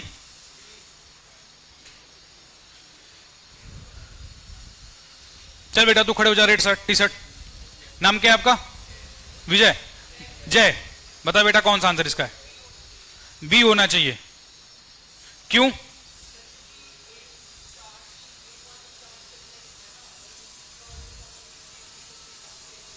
बिल्कुल, क्वांटा का मतलब मैंने आपको बताया था, है ना। क्वांटम मतलब जो मिनिमम पॉसिबल एग्जिस्ट कर सकता है, उसकी अमाउंट कितनी है? ई, और ई की वैल्यू कितनी होती है? 1.6 इंटू 10⁻⁻19। दैट मीन्स कौन सा ऑप्शन करेक्ट होगा इसका? बी होगा। अच्छा देखो इसमें ऐसे क्वेश्चन में बच्चे गलती करते हैं। कहां गलती करते हो बताओ? आपको 1.6 दिखेगा बट इधर आप ध्यान से नहीं देखते हो, समझ रहे ना। तो लाइफ में सबसे जरूरी चीज क्या है? दो चीजों का हमेशा ध्यान रखना, पहला पेशेंस और दूसरा कॉन्फिडेंस। डरना नहीं है कभी, समझ रहे हैं ना। आपको थोड़ी सी कम मिल जाएगा चलेगा, पेशेंस रखो, हिम्मत रखो, डरना नहीं है।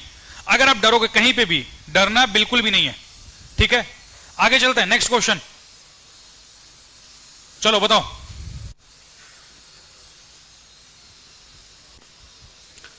पहले नोट करो और कॉपी में देख के सॉल्व करो, बोर्ड पर देखकर नहीं। पहले क्वेश्चन दिखा तो 1 मिनट टाइम नोट करने के लिए, नोट करो, जल्दी से सॉल्व करो कॉपी में।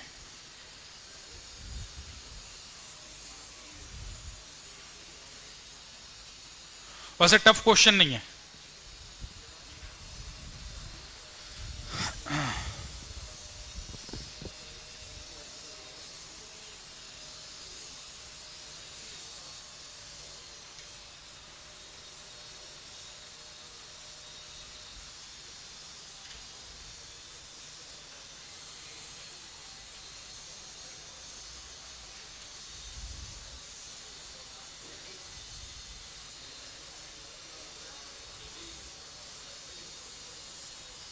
हो गया बेटा? कौन सा आंसर है इसका? सी है? बी? ए के लिए हैंड रेस करो। ए के लिए कितने लोग हो? ए, बी, बी के लिए सी। अच्छा कोई ऐसा नहीं छूटना जिसका हैंड रेस नहीं हो रहा है। सी, डी, और सब कहां गए? आप लोग को एक बात बताओ मुझे, ई की सबसे मिनिमम वैल्यू कितनी हो सकती है? 1.6 इंटू 10⁻⁻19। मुझे पता है कंफ्यूजन तुम्हें कहां हो रहा है। मुझे पता है 10⁻⁻19 बड़ा है कि 10⁻20? बेटा कौन बड़ा है? 19 बड़ा है कि 20? 19 की 20? तो ये क्या है? छोटा है ना। क्या ये एग्जिस्ट कर सकता है चार्ज? नहीं कर सकता। अरे सबसे छोटा तो आपका ये है ना, क्या इससे भी छोटा एग्जिस्ट कर सकता है क्या? तो दो ऑप्शन तो सीधे गलत हो गए ना, ये और ये गलत हो गए, ये गलत हो गए ना। अब आपको पहले ये वेरीफाई कर लो। इसको आप क्या लिख सकते हो? देखो इसको ऐसे लिख सकते हो क्या? 10⁻⁻19 ऐसे लिख सकते हो। अगर मैं चार्ज को ऐसे लिख रहा हूं तो इसका मल्टीपल होना चाहिए कि नहीं होना चाहिए? इसका मल्टीपल होना चाहिए ना। तो जनरल फॉर्मूला हमने क्या पढ़ा? Q is equal to NE, यही तो पढ़ा ना। तो Q की वैल्यू कितनी हो गई? N इंटू ई की वैल्यू कितनी हो गई? यहां से n की वैल्यू कितनी आ गई? क्या ये एक इंटीजर आएगा? क्या इंटीजर आएगा? अब इतना तो सॉल्व कर लेना बेटा। 360 बाई 16 कितना आएगा? 4 से काट, 90 बाई 4 कितना आएगा? अब तो दिख रहा है ना। क्या इंटीजर वैल्यू आएगी? 1 ई 2 ई 3 ई 4 ई 5 ई ऐसे एग्जिस्ट करेगी ना। 1 पॉइंट या समथिंग डेसिमल में तो नहीं आएगा, तो ये भी एग्जिस्ट नहीं करेगा, तो आपका ऑप्शन नहीं आएगा। समझ में आया कि नहीं आया? और वैसे ही 1.1 कूलम बहुत बड़ा चार्ज है, ये -19 है ना। समझ रहे हो कि नहीं समझ रहे हो? तो कौन सा आंसर इसका होगा? डी होगा। अभी सबको क्लियर हो गया? नोट कर लिया? अब बताओ, अभी जस्ट पढ़े और ये क्वेश्चन में आपको दिक्कत आ रही है, ऐसा नहीं होना चाहिए। I want better performance. कहीं डाउट है बेटा पूछो, थोड़ा तो आपको एक्टिव रहना पड़ेगा ना। क्लियर हो रही कि नहीं हो रही है? चलो गधों आओ, देखो ये क्वेश्चन देख बेटा, सॉरी ये नेक्स्ट प्रॉपर्टी देख। हमने 3 प्रॉपर्टी पढ़ ली, चला याद दिलाओ कौन कौन। एक तो अट्रैक्शन रिपल्सन वाली हो गई, दूसरी प्रॉपर्टी आइसोलेटेड सिस्टम के लिए टोटल चार्ज कंजर्व होगी। आपको ऐसे याद रखना है, रटना नहीं है। पहला तो अट्रैक्शन रिपल्सन वाली हो गई, दूसरा हो गया आइसोलेटेड सिस्टम के लिए टोटल चार्ज कंजर्व होगी, तीसरा हमने पढ़ा क्वांटाइज्ड होती है, और चौथा प्रॉपर्टी हम क्या पढ़ रहे हैं कि चार्ज स्केलर क्वांटिटी है और एडिटिव नेचर होती है। एडिटिव का मतलब उसको आप ऐड कर सकते हो, स्केलर का मतलब आपको पता है, वेक्टर स्केलर जानते हो आप लोग ना। चलो इसमें कुछ चीजें और, तो इसमें कुछ है नहीं। जैसे आपको टोटल चार्ज किसी पे, कोई सिस्टम ऐसे ले लो, इस पे चार्ज मान लो Q1 है, इस पे Q2 है, इस पे -Q3 है, इस पे Q4 है, ऐसे है, तो इसमें टोटल चार्ज को आप ऐड कर सकते हो। वैसे हमने ऑलरेडी कर रखा है, Q1 plus Q2 plus -Q3 plus Q4, ऐसे हम डायरेक्ट अलजेब्राइक सम कर सकते हैं। कैसा सम कर सकते हैं? अलजेब्राइक सम। अलजेब्राइक सम का क्या मतलब होता है बताओ? प्लस माइनस के साथ ऐड करोगे ना, अलजेब्राइक सम जो नॉर्मल आपका एडिशन होता है। तो चार्ज को आप अलजेब्राइक सम कर सकते हो। इस दैट क्लियर? बेसिक सी बात जानते हो आप लोग। स्केलर का मतलब क्या होता है बताओ? मैग्नीट्यूड होगा सिर्फ, डायरेक्शन नहीं होगा, ओनली मैग्नीट्यूड, है ना। आप भी बोलोगे सर क्या पढ़ा रहे हो आप मुझे चलो बात बताओ। इसका मैग्नीट्यूड हो गया, दूसरी चीज इसकी यूनिट तो मैंने आपको बताई नहीं थी, आई होप सबको पता था, इसलिए छोटी छोटी चीज मैंने स्किप कर दी। यूनिट क्या होता है बताओ? कूलम होता है। इसको कैसे रिप्रेजेंट करते हैं? कैपिटल C से रिप्रेजेंट करते हैं। उसके बाद इसकी डायमेंशन आप निकाल के बताओगे मुझे, डायमेंशन इसका कल आप लोग निकाल के बताओगे मुझे, अब घर पे कर लेना, है ना। किसका चार्ज का डायमेंशन कितना होता है आप लोग ये मुझे बताओगे। 80 नहीं बोलते कदे, M0 L0 T0 T0 नहीं होगा। चलो TA लिख लो या 80 लिख लो, जो भी लिख लो, सही है। कैसे आ गया सबको पता है ना? आपको पता है ना Q इज इक्वल टू क्या होता है, I is current is equal to क्या होता है? Charge upon time. Implies charge की वैल्यू कितनी आ जाएगी? I into T। I को हम किसे रिप्रेजेंट करेंगे? करंट को एम्पियर से, कभी कभी I से भी करते हैं, कैपिटल I से, तो कंफ्यूज नहीं होना। टाइम है तो टाइम है तो कैपिटल T से, ठीक है बेटा। मास और लेंथ नहीं है तो M0 L0 हो गया। क्लियर हुआ कि नहीं हुआ? मैं एक्सपेक्ट कर रहा हूं कि सब चीजें आप जानते हो, बट नहीं जानते हो तो डिस्कस कर सकते हो आप, ठीक। Should I move ahead?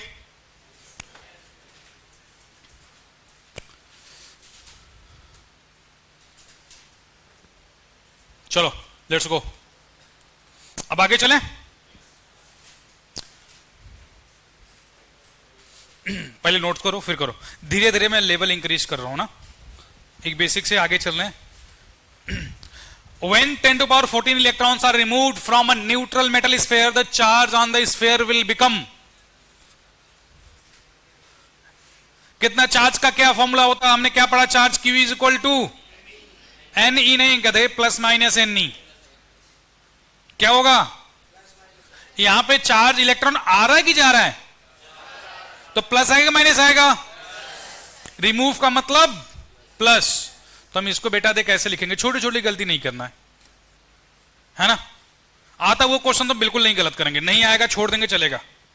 मैं आपको बता रहा हूं सिलेक्शन आता हुआ क्वेश्चन गलत करने से नहीं होता है, समझ रहे मेरी बात? जिस बच्चे का सिलेक्शन नहीं होता है उसमें 50% ऐसे होते हैं जो आता है वो क्वेश्चन गलत करके आते हैं। एफर्ट में आपकी कमी नहीं होती है, मैनेजमेंट में कमी होती है। Study of management is also very important. आपको कैसे क्या क्या प्लानिंग करके पढ़नी है, कैसे ध्यान रखना है।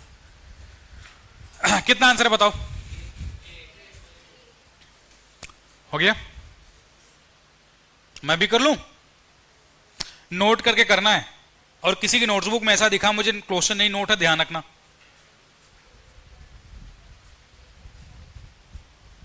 और 2 पेन यूज करो, black blue at least. Question black से होना चाहिए, लिखना ब्लू से। आज आपको छोड़ रहा हूं, आज आपको पहला दिन है, लेकिन आप लोग ब्लैक ब्लू पेन लेके आओगे और रफ पे लिख रहे हो तो अच्छे से नोटबुक बनाओ। अभी हम लोग स्टार्ट कर रहे हैं ना। जो अपने आप को बहुत इंटेलिजेंट समझ रहे हो बेटा, अभी डेप्थ आएगी, अभी थोड़ा फ्लो में तो आने दो हमें। समझ रहे हो कि नहीं मेरी बातें? और जो बेसिक जिसको बेटा थोड़ा लग रहा है डर, कोई दिक्कत नहीं है, आप बस बने रहो रेगुलर।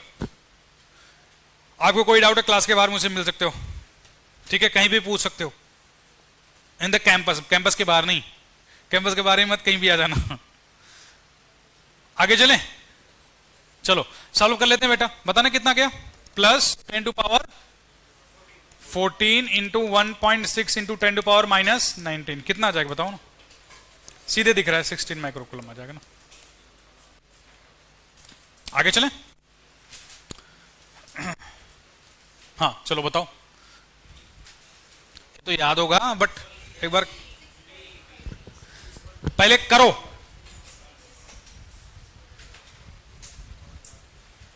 रट के आ गए हो।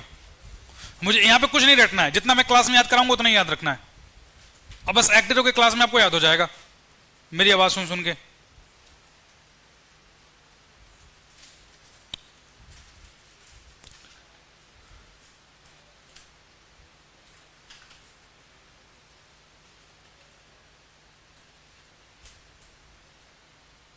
बिटिया लोग आपको समझ में आ रहा है? पीछे समझ में आ रहा है बेटा ना? दिक्कत नहीं हो रही कुछ ना आप लोगों को? इन गधों को तो छोड़ो, ये लोग पढ़ लेंगे, साथ में पढ़ेंगे, चिंता मत करो, तुम्हें छोड़ेंगे नहीं हम।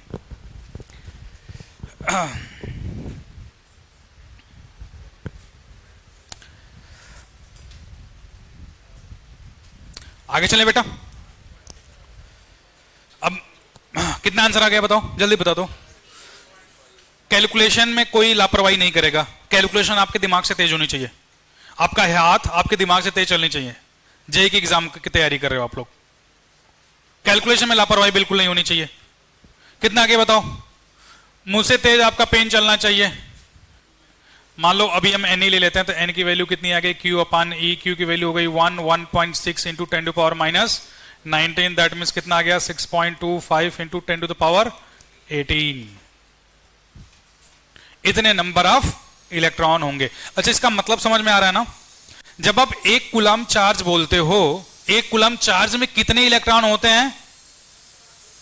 क्या इसको आप काउंट कर सकते हो? करोड़ अरब खरब में काउंट कर सकते हो? नहीं। तो सोचो कितने इलेक्ट्रॉन होते हैं। अगर जब हम 1 एम्पियर बोलते हैं, 1 एम्पियर मतलब है ना, 1 कूलम चार्ज फ्लो किया 1 सेकंड में। कितने सेकंड में? 1 सेकंड में कितना? 1 कूलम। 1 कूलम मतलब कितना इलेक्ट्रॉन? महसूस कर रहे हो थोड़ा? 1 सेकंड में इतने इलेक्ट्रॉन पास कर गए। समझ रहे हो कि नहीं? अगर आप हाई टेंशन वायर के पास में जाओ तो आपको वाइब्रेशन फील होती है ना? हाई टेंशन वायर नीचे जाओगे तो आपको आवाज में महसूस होती है, वेव की। जो इलेक्ट्रॉन चलती है तो एक वेव की तरह बन जाती है ना, क्योंकि इतने फास्ट फ्लो कर रही है, इतने इलेक्ट्रॉन्स हैं, तो आपको वेव जैसा महसूस होता है। एक साउंड भी आपको सुनाई देता होगा अगर आप महसूस किए। चलो ठीक है, आगे चलते हैं बेटा। अब आ जाते हैं एक क्वेश्चन और लेकर के। जल्दी बताओ। ये आपको नोट नहीं करना, आप जानते हैं, बस मुझे बता दो। आपके नोट्स में सब है, किसी को बताना नहीं है। पढ़ो, बताओ ऑप्शन कौन सा होगा इसका सही। एक तरह से रिवीजन है चार्ज का ये। मैंने बोला कि बताओ मत।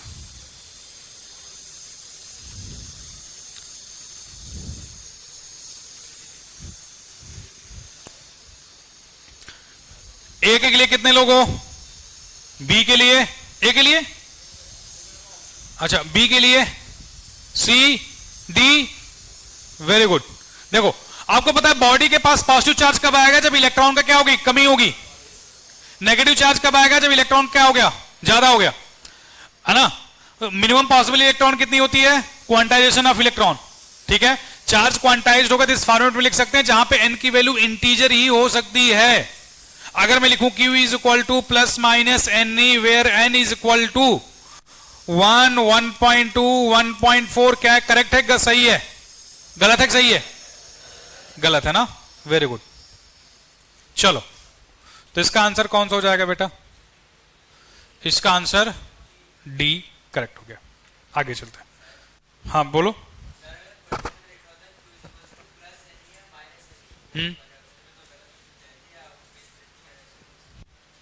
फिर से बोलो बेटा।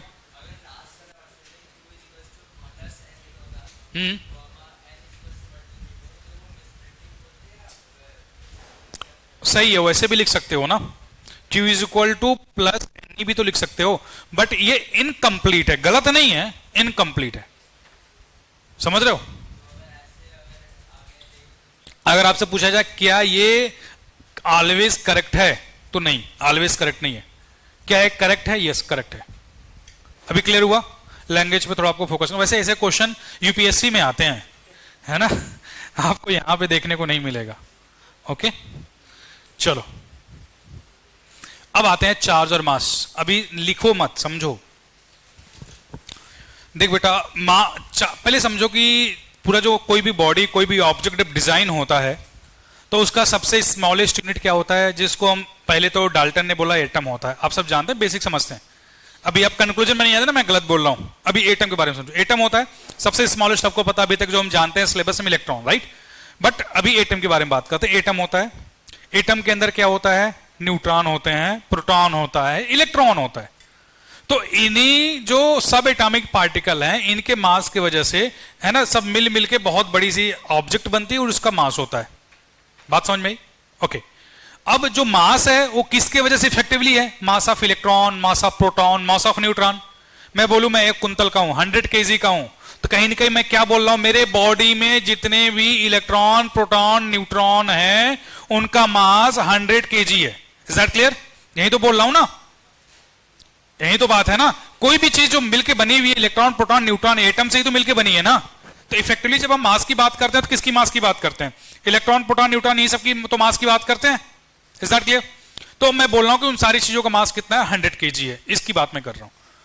तो मास जो होता है, ये अगर मैं बोलूं कि अगर इलेक्ट्रॉन है तो उसका मास तो होगा 100%, लेकिन चार्ज कब होगा? चार्ज तब होगा जब या तो इलेक्ट्रॉन जाएगा या तो इलेक्ट्रॉन आएगा। तो मास तो हमेशा रहना है ना। क्या ऐसा हो सकता है ना कि किसी बॉडी पे चार्ज ना हो, लेकिन क्या ऐसा हो सकता है किसी बॉडी का मास ही ना हो?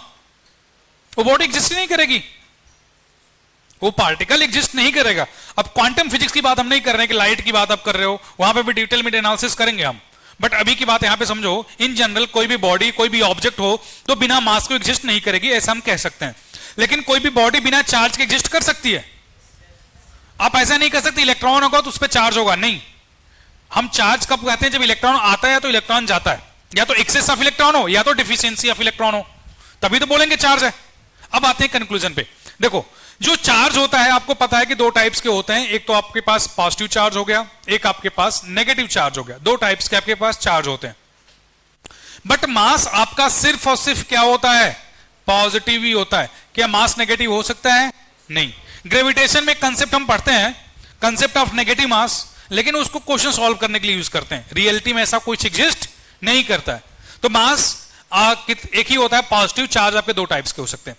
Intrinsic property of matter. Intrinsic का मतलब क्या हो गया? जो इनबिल्ट है, जो इनबिल्ट है। जैसे मैं बोलूं आदमी के पास 2 आंखें क्यों होती है? ह्यूमंस के साथ 2 आंखें क्यों होती हैं? इसका कोई एक्सप्लेनेशन है क्या?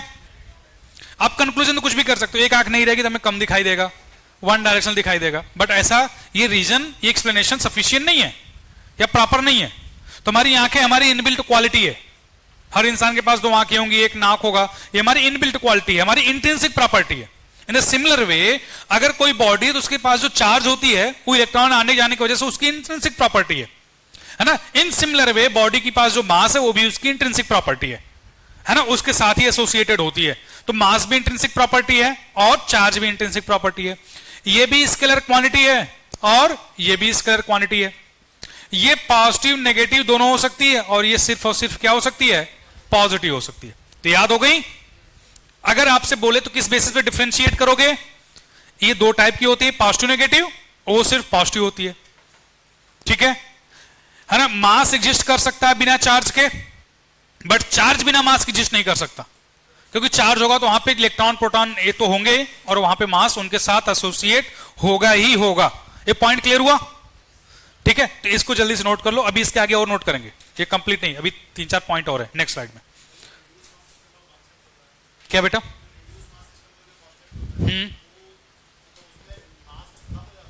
मास, हाँ अभी हम देखेंगे नेक्स्ट स्लाइड में, ऊपर डिस्कस कर रहे हैं।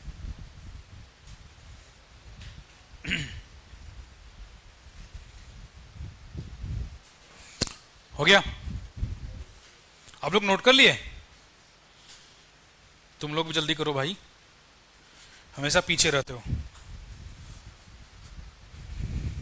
मैं अपनी भी बात बोल रहा हूं, तुम लोग बुरा मत मानना बेटा। आगे चलें।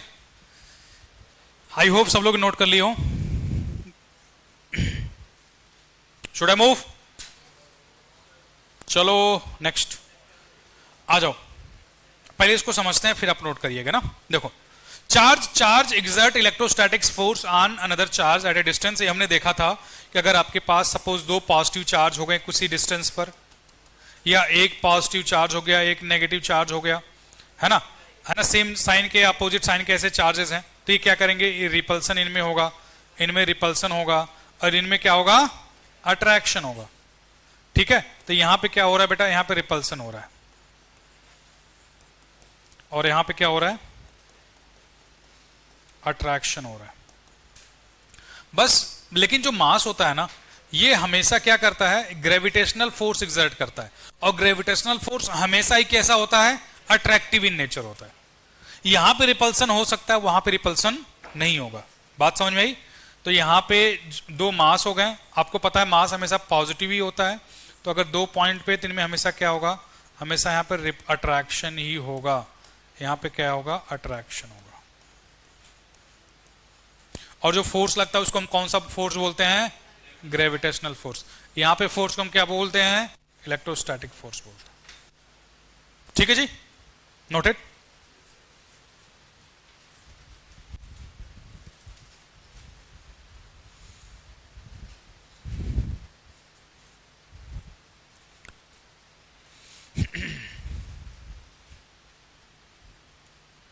बेटा आप पीछे सब लोग नोट कर रहे हो, किसका छूट तो नहीं रहा है, या कोई डाउट आ रहा हो?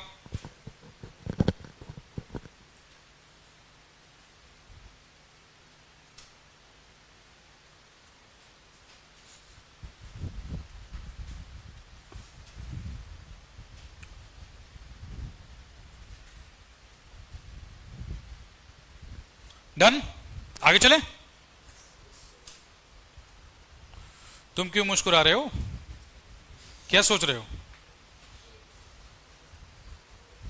आगे चलें। चलो आगे देखो बेटा, जो मैंने नेक्स्ट पॉइंट आपको बताई थी कि charge can not exist without mass. Charge कभी भी बिना मास के एग्जिस्ट नहीं कर सकता।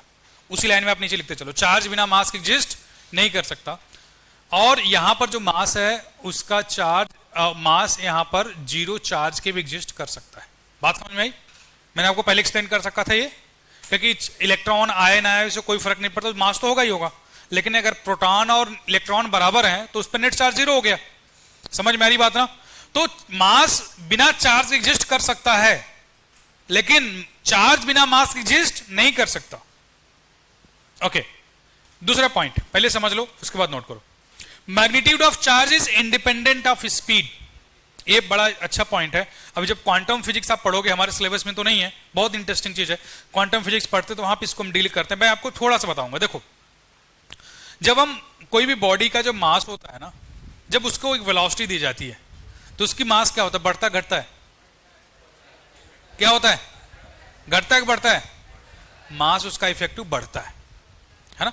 एक्चुअली उसको काइनेटिक एनर्जी के साथ हम एसोसिएट करते हैं। अभी इस चीजों को हम डिटेल में और समझेंगे आगे चल के। मैं मॉडर्न फिजिक्स में इसको थोड़ा सा 10-15 मिनट एक्सप्लेन करूंगा, यहाँ पे उसकी जरूरत नहीं पड़ेगी। जब मॉडर्न फिजिक्स में पढ़ेंगे ना तो वहां पे इसको हम थोड़ा सा आपको एक्सप्लेन करूंगा। देखो अगर देखो जैसे मान लो कोई मास है ना, अगर मास को मैं एक वेलोसिटी v दे देता हूं तो इसका जो मास आता है, देखो पहली चीज समझो, अगर इसकी वेलोसिटी 0 है तो इसको हम क्या बोलेंगे, इसके मास को हम बोलते हैं m0। क्या बोलते हैं इसको, और इसको हम बोलते हैं रेस्ट मास। इसको हम क्या बोलते हैं बेटा, इसको बोलते हैं हम रेस्ट मास। ठीक है, इसको रेस्ट मास बोलते हैं। अगर इसको हम वेलोसिटी दे देते हैं तो इसका मास का जो डेरिवेशन होकर फॉर्मूला आता है m0 rest mass upon √1 minus v² upon c²। अगर वेलोसिटी बढ़ेगी तो डिनोमिनेटर घटेगा, डिनोमिनेटर घटेगा तो ओवरऑल अमाउंट क्या होगी, ओवरऑल वैल्यू क्या होगी, बढ़ेगी। तो वेलोसिटी बढ़ने पे मास क्या होता है, बढ़ता है। लेकिन जनरली कंसेप्शन ऐसा लगता है कि मास बढ़ेगी तो कुछ मास टूटेगी, बिखरेगी, एनर्जी में कन्वर्ट होगी तो मास घटेगा। ऐसा नहीं है। एक्चुअली जो आपका हाफ mv² का फॉर्मूला भी एक तरीके से डिराइव होता है ना, इसी कंसेप्ट होता है। इसको हम थोड़ा सा देखेंगे कहां पर, मॉडर्न फिजिक्स में इसको मैं टच करूंगा। ठीक है, थोड़ा सा आपको क्वांटम फिजिक्स का। बट अभी के इतना समझो कि अगर वेलोसिटी बढ़ती है तो पार्टिकल का मास क्या होता है, वेलोसिटी बढ़ने पर पार्टिकल का मास वेरी करता है और मास बढ़ता है। इसलिए जो मास होता है वो स्पीड डिपेंडेंट होता है ना। और जो चार्ज होता है स्पीड के इंडिपेंडेंट होता है, उसको कोई फर्क नहीं पड़ता मेरी कितनी स्पीड हो, इसको स्पीड दे दोगे तो भी इसका चार्ज ना तो घटेगा ना तो बढ़ेगा। हाँ बेटा बोलो। हाँ, इसको जो आप एनर्जी की बात कर रहे हो इसको डायरेक्टली हम वहां से रिलेट नहीं कर सकते बेटा। एक्चुअली जो आपका फॉर्मूला E = mc² है ना, डायरेक्ट ऐसे नहीं वैलिड है, उसके कुछ कंडीशंस होते हैं। ठीक है, बात समझ में आ रही कि नहीं आ रही। आप ऐसे मत समझो E = mc² गलत है।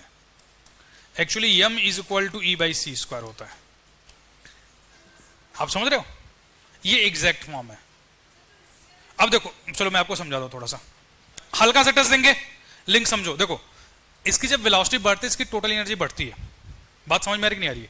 जब टोटल एनर्जी बढ़ेगी तो इसका मास भी थोड़ा सा इस फॉर्मूले के हिसाब से भी आप देख सकते हो, इसके साथ लिंक होता है। बात समझ में आ रही कि नहीं आ रही है। तो ये फॉर्मूला जो आप पढ़ते हो E = mc², ये गलत फॉर्म है, सही फॉर्म आपका ये वाला है। इसे पढ़ोगे तो आपको डिटेल में समझ में आएगी। अभी यहाँ पर हम टच नहीं करेंगे, इसको मॉडर्न फिजिक्स में बहुत डिटेल में समझेंगे। बड़ी इंटरेस्टिंग कहानी है, अभी इसको जानने की जरूरत आपको नहीं है। अभी के लिए यहीं तक हम लिमिटेड रहते हैं, राइट।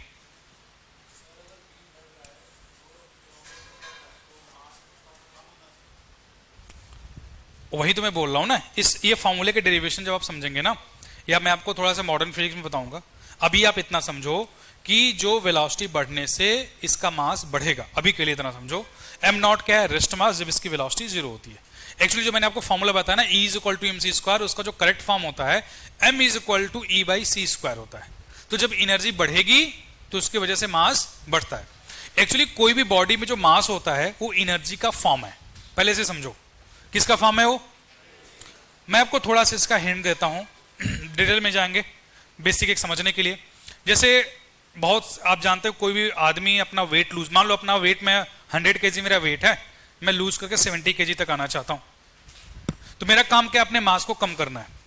तो मास कम कहां से करूंगा मैं, कैलोरी डिफिसिट करूंगा। कैलोरी क्या है, एनर्जी है। मैं कम एनर्जी इंटेक करूंगा और वर्कआउट करूंगा तो मैं एक तरह से क्या करूं, मेरी मास धीरे धीरे एनर्जी में कन्वर्ट हो जाएगी। अब बात समझ रहे हो कि नहीं। या मुझे वजन बढ़ाना तो मैं क्या करूंगा, खाना ज्यादा खाऊंगा, एक्सेस कैलोरी लूंगा। एक्सेस कैलोरी लूंगा तो कैलोरी किस में कन्वर्ट हो जाएगी, मास में कन्वर्ट हो जाएगी। तो मास और एनर्जी का कॉम्बिनेशन है। कोई भी चीज, सब कुछ वो एनर्जी का ही इधर उधर है। वर्ल्ड में एक ही चीज है, एनर्जी, और उसी से सब कुछ बना है। उसी का डिफरेंट डिफरेंट आप तरह से समझ सकते हो फॉर्म है, डायरेक्ट नहीं इनडायरेक्ट वे में। ये बात समझ में आ रही है। यहां पे जो कुछ भी देखते हो सब कुछ एनर्जी ही है, एनर्जी के साथ एसोसिएटेड है। क्लियर है।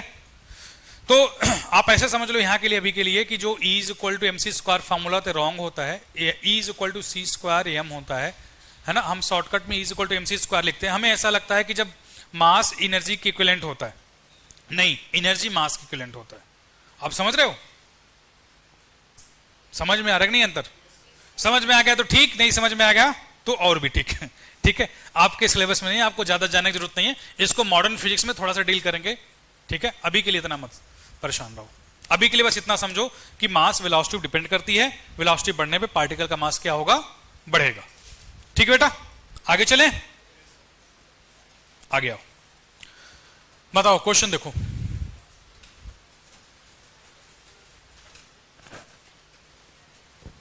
जल्दी बताओ कौन सा आंसर हो जाएगा इसका।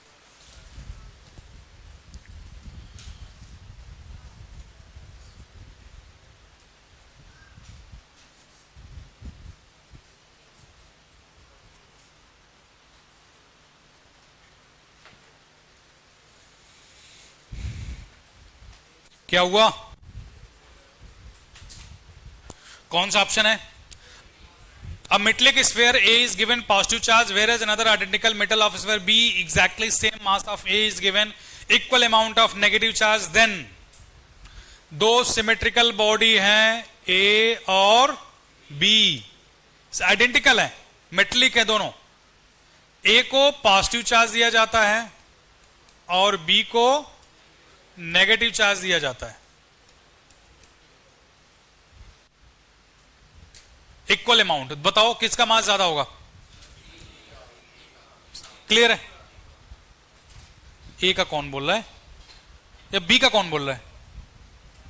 बी का ज्यादा होगा कि ए का होगा? फिर से सोचो, बी का होगा कि ए का होगा? बी पे नेगेटिव चार्ज है, ठीक है, बी का मास क्या होगा? बढ़ जाएगा, ठीक है। तो कॉन्फिडेंस आ रहा है आप लोगों को धीरे धीरे। ए का मास कहां से इंक्रीज होगा गधे? तो डिक्रीज ऑप्शन में है, मतलब लिख सकते थे ना, एक 5 ऑप्शन बना सकते थे। चलो ठीक है, आगे चलें, समझ में आ गया? अच्छा, ये सारे क्वेश्चन मैं एग्जाम के ले रहा हूं, खैर ये आपके जेई के नीट का क्वेश्चन है। आगे आ जाओ, समझने के लिए ले लिया। अब बेसिक सी बात करेंगे हम कंडक्टर और इंसुलेटर के बारे में, ठीक है? कंडक्टर और इंसुलेटर, अभी हम बेसिक चीजें डिस्कस कर रहे हैं, एक ओवरव्यू ले रहे हैं ना चैप्टर का, स्टार्टिंग का। तो पहले समझो बेटा कंडक्टर होता क्या है। देखो पहले इधर देखो सब लोग, मान लो कोई मैं एक सिलेंड्रिकल वायर ले लिया या कोई भी इन जनरल बॉडी है ना।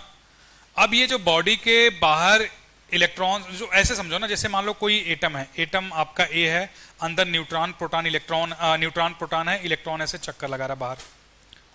तो जो आउटर सेल का इलेक्ट्रॉन होता है ना, इस इलेक्ट्रॉन को हम कौन सा इलेक्ट्रॉन बोलते हैं? Valence electron. कौन सा इलेक्ट्रॉन बोलते हैं? बैलेंस इलेक्ट्रॉन बोलते हैं। हम लोग सेमीकंडक्टर में पढ़ेंगे डिटेल में कि 3 आपकी एनर्जी की बैंड, 3 बैंड होती है, वैलेंस बैंड, फॉरबिडन बैंड और कंडक्शन बैंड। वो हम देखेंगे कि जिसकी एनर्जी सबसे ज्यादा होती है, जो कंडक्शन में पार्टिसिपेट करती है, वो कंडक्शन बैंड में एनर्जी होती है। उसी बेसिस पे एक्चुअली जो बैंड एनर्जी बैंड थियरी है, उसी के बेसिस पे हम कंडक्टर को, इंसुलेटर को और सेमीकंडक्टर को अलग अलग डिफाइन करते हैं। लेकिन अभी के लिए आप इतना समझो कि अगर कोई भी मेटेलिक बॉडी है, मेटेलिक में जो बैलेंस इलेक्ट्रॉन होते हैं, यही कंडक्शन में पार्टिसिपेट करते हैं। किस में पार्टिसिपेट करते हैं? कंडक्शन में पार्टिसिपेट करते हैं। और इन्हीं को हम क्या बोलते हैं? कंडक्शन वाला इलेक्ट्रॉन जो कंडक्शन में पार्टिसिपेट कर रहा है। अब एक चीज और समझो बेटा, जो कंडक्शन इलेक्ट्रॉन्स होते हैं ना, ये क्या करते हैं कि जो मेटल का आउटर सरफेस है, मेटल के आउटर सरफेस पे क्या करते हैं? ये दौड़ते हैं, रन करते हैं मेटल के आउटर सरफेस पे with in the conductor volume, conductor के वॉल्यूम के अंदर, बाहर वाले सरफेस पर, है ना। कभी कभी आपको ऐसा लगे क्या कंडक्टर को ऊपर से घूमते? नहीं, ऊपर से नहीं घूमते, with in the volume of conductor ये ट्रेवल करते हैं फ्रीली। बात समझ में आ रही है?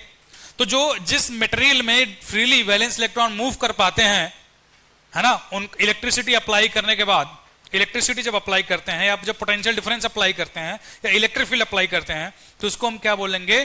कंडक्टर बोलेंगे। समझ में आई बात? और जो नहीं कर पाएंगे उसको हम क्या बोलेंगे? इंसुलेटर बोलेंगे। तो अभी के लिए इतना समझो, जो इलेक्ट्रिसिटी कंडक्ट करती है वो क्या है? इलेक्ट्रिक कंडक्टर है। जो नहीं करती क्या है? इंसुलेटर है। समझ में आई बात? और डिपेंड करता है बेटा क्रॉस सेक्शन पर। अगर क्रॉस सेक्शन आप कम कर दो, सेम करंट फ्लो करना, तो आप स्पीड उनकी बढ़ जाएगी, ज्यादा क्रॉस सेक्शन हो तो कम हो जाएगी, डिपेंड करता है। इधर देखो एक चीज और समझो, आप सिर्फ कंडक्टर, सिर्फ इंसुलेटर नहीं कर सकते। आप बोलोगे इलेक्ट्रिक कंडक्टर या इलेक्ट्रिक इंसुलेटर। एक और टाइप आता है थर्मल कंडक्टर, थर्मल इंसुलेटर। वो किसको फ्लो करता है? हीट को फ्लो करता है। समझ में? उनके डिफिनेशन अलग है और यहां पे डिफिनेशन अलग है। तो आप क्या नोट करोगे? कंडक्टर है material in which the outer electron, जिसको हम कौन से इलेक्ट्रॉन बोलेंगे? ये बैलेंस इलेक्ट्रॉन बोलेंगे। ऑफ ईच एटम और मॉलिक्यूल आर वीकली बाउंडेड।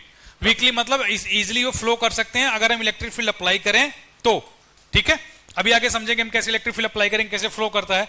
अभी हम डिस्कस वो सब नहीं किए, इसलिए उसको अब यहां पे छोड़ रहे हैं। Conductor have electric charge, free electrons होते हैं, आपको मैंने पहले बताया। और इनका एग्जांपल्स क्या है, मेटल्स हैं। जस्ट आपके ओवरव्यू के लिए, आप जानते हो मैक्सिमम चीजें, जस्ट आपके दिमाग में रहने चाहिए कि कंडक्टर क्या होता है जिसमें इलेक्ट्रॉन इजीली फ्लो कर सकता है after applying the electric field, that is the conductor. बात समझ में आ गई? आगे चलें। अच्छा, इंसुलेटर जस्ट इसका उल्टा हो जाएगा, नोट कर लिया ना सब लोगों ने? इंसुलेटर जस्ट इसका उल्टा हो जाएगा। इसमें सारे इलेक्ट्रॉन कैसे होते हैं, टाइटली बाउंडेड होते हैं, ठीक है। If some charge is given to the insulator stay at the same place, ये बड़ा इंपॉर्टेंट पॉइंट है बेटा, इसको समझो थोड़ा, इसमें भी समझते हैं। देखो, कंडक्टर की जो एक प्रॉपर्टी होती है ना, जरा समझ, अभी डिटेल में और समझेंगे। देखो, मान लो कोई कंडक्टर है, T इज इक्वल टू 0 पर मैं इसको कोई चार्ज दे देता हूं। T इज इक्वल टू 0 पर मैंने इस पे क्या दे दिया, एक चार्ज दे दिया, प्लस Q चार्ज ऐसे मैं दे रहा हूं। कितने पे? T इज इक्वल टू 0 पर। ये सिनारियो बन रहा है। तो आफ्टर सम टाइम ये कंडक्टर आपका कैसा हो जाएगा, इस पे जो चार्ज होंगे वो चार्ज क्या होंगे, आपने चार्ज यहां पे दिया, सारा चार्ज रखा, चार्ज के बीच में रिपल्सन हुआ, तो चार्ज कहां चले जाएंगे, दूर दूर जाएंगे ना। तो चार्ज कहां चले जाएंगे, दूर दूर, यूनिफॉर्मली डिस्ट्रीब्यूटेड हो जाएगा। कैसे डिस्ट्रीब्यूट होगा, यूनिफॉर्मली, समझ में आया? यूनिफॉर्मली डिस्ट्रीब्यूटेड हो जाएंगे, किस केस में, कंडक्टर। तो आपके लिए इंपॉर्टेंट यह है, इस चैप्टर में अगर किसी भी कंडक्टर पे आप चार्ज देते हो तो charge uniformly through out the surface क्या कर जाता है, डिस्ट्रीब्यूट हो जाता है। क्यों? क्योंकि चार्ज के बीच में रिपल्सन होगा, पॉजिटिव चार्ज के बीच में रिपल्सन होगा, कंडक्टर है, इलेक्ट्रॉन मूव कर सकता है, तो इलेक्ट्रॉन यहां पे क्या करेगा, मूव करने लगेगा, जिसकी वजह से पॉजिटिव चार्ज डिस्ट्रीब्यूट हो जाएगा। डिस्ट्रीब्यूशन कैसे होगा उसको समझो। यहां पे आपने क्या दिया, पॉजिटिव चार्ज, यहां मान लो कोई इलेक्ट्रॉन रहा होगा, इलेक्ट्रॉन किसने अट्रैक्ट किया, इलेक्ट्रॉन यहां से यहां चला गया, यहां का पॉजिटिव चार्ज थोड़ा सा कम हो गया, और उतना ही पॉजिटिव चार्ज यहां पे आ गया इलेक्ट्रॉन के जाने की वजह से। समझ में आया क्या? देखो, अगर आपका पहली चीज तो ये हो सकता है हॉलो हो, पहला केस। दूसरा केस, अगर ये सॉलिड है तो देखो, अगर अंदर जाएंगे तो ज्यादा रिपल्सन होगा ना, रिपल्सन के लिए तो दूर दूर रहना चाहेंगे, जितना दूर से दूर भाग सकते हैं। तो कहां पर रहेंगे, हमेशा सरफेस पर रहेंगे। उनको थोड़ी सी एनर्जी दे तो सरफेस भी छोड़ के भाग जाएंगे। समझ में आ रही कि नहीं मेरी बात? जैसे अगर दरवाजा ना बंद किया जाए तो आप लोग भाग जाओ, ऐसा समझ सकते हो। बात समझ में आई, क्लियर है? कोई डाउट इसमें नहीं? तो आपको क्या समझना है बेटा यहां पे, कि अगर कोई भी कंडक्टर है उसको कोई चार्ज देते हो तो चार्ज यूनिफॉर्मली डिस्ट्रीब्यूट हो जाता है through out the surface of conductor. इस पॉइंट को आप लोग नोट कर लो, जल्दी नोट करो, मैं बोल रहा हूं। कंडक्टर में लिखना और ये डायग्राम बना लेना। कंडक्टर में लिखना, एक दो लाइन लिखना है, नीचे लिख सकते हो डायग्राम बना के छोटा सा, ठीक है बेटा। If any charge is given to a conducting body, if any charge is given to a conducting body, then that charge will be uniformly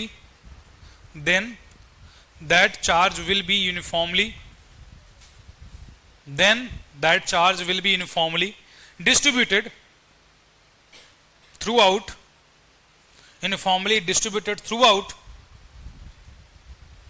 the outer surface of the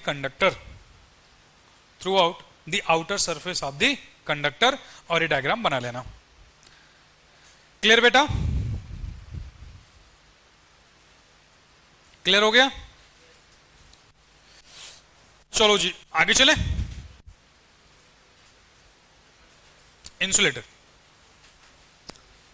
insulator क्या है कि इसमें सारे इलेक्ट्रॉन बाउंडेड होते हैं, electron move नहीं कर पाते हैं, ठीक है। इनका एग्जांपल्स क्या है, गैस हो गया, प्लास्टिक हो गया, ये सारी चीजें हो गई। अब जैसे एग्जांपल के तौर पे मान लो इंसुलेटर है, क्या है बेटा, ये इंसुलेटर है ना। ये T इज इक्वल टू 0 का मैं सिनारियो बना रहा हूं, और कुछ देर के बाद मैं इसको T इज इक्वल टू किसी जनरल टाइम T का सिनारियो बना रहा हूं, किसी जनरल टाइम T का, ठीक है। अगर मैं इसको मान लो Q चार्ज ऐसे प्रोवाइड किया, प्लस Q प्रोवाइड किया, तो प्लस Q चार्ज यहीं पर नहीं रह जाएगा, रिपल्सन तो होंगे, वो जाना तो चाहेगा, लेकिन जाएगा कैसे? पिछले केस में कैसे हुआ था, यहां पे एक इलेक्ट्रॉन था, इसको देख के अट्रैक्शन हुआ, इसको जाने की कोशिश की वहां पर, तो कंडक्टर था तो मूव करके पहुंच गया। लेकिन इस केस में क्या है, जर्नी पॉसिबल है? नहीं पॉसिबल है, नहीं पॉसिबल है ना। तो चार्ज डिस्ट्रीब्यूट नहीं होगा, चार्ज अपनी जगह पे पड़ा रहेगा। यहां पे चार्ज का यूनिफॉर्म डिस्ट्रीब्यूशन नहीं होगा, या कैसा भी डिस्ट्रीब्यूशन नहीं होगा। चार्ज आप जहां पे दोगे चार्ज वहीं पे रह जाएगा, कितना भी रिपल्सन हो। यहां पे बस्ट आउट होकर टूट सकता है, लेकिन वो चार्ज फ्लो नहीं करेगा। Is that okay? चलो इसको नोट कर लो।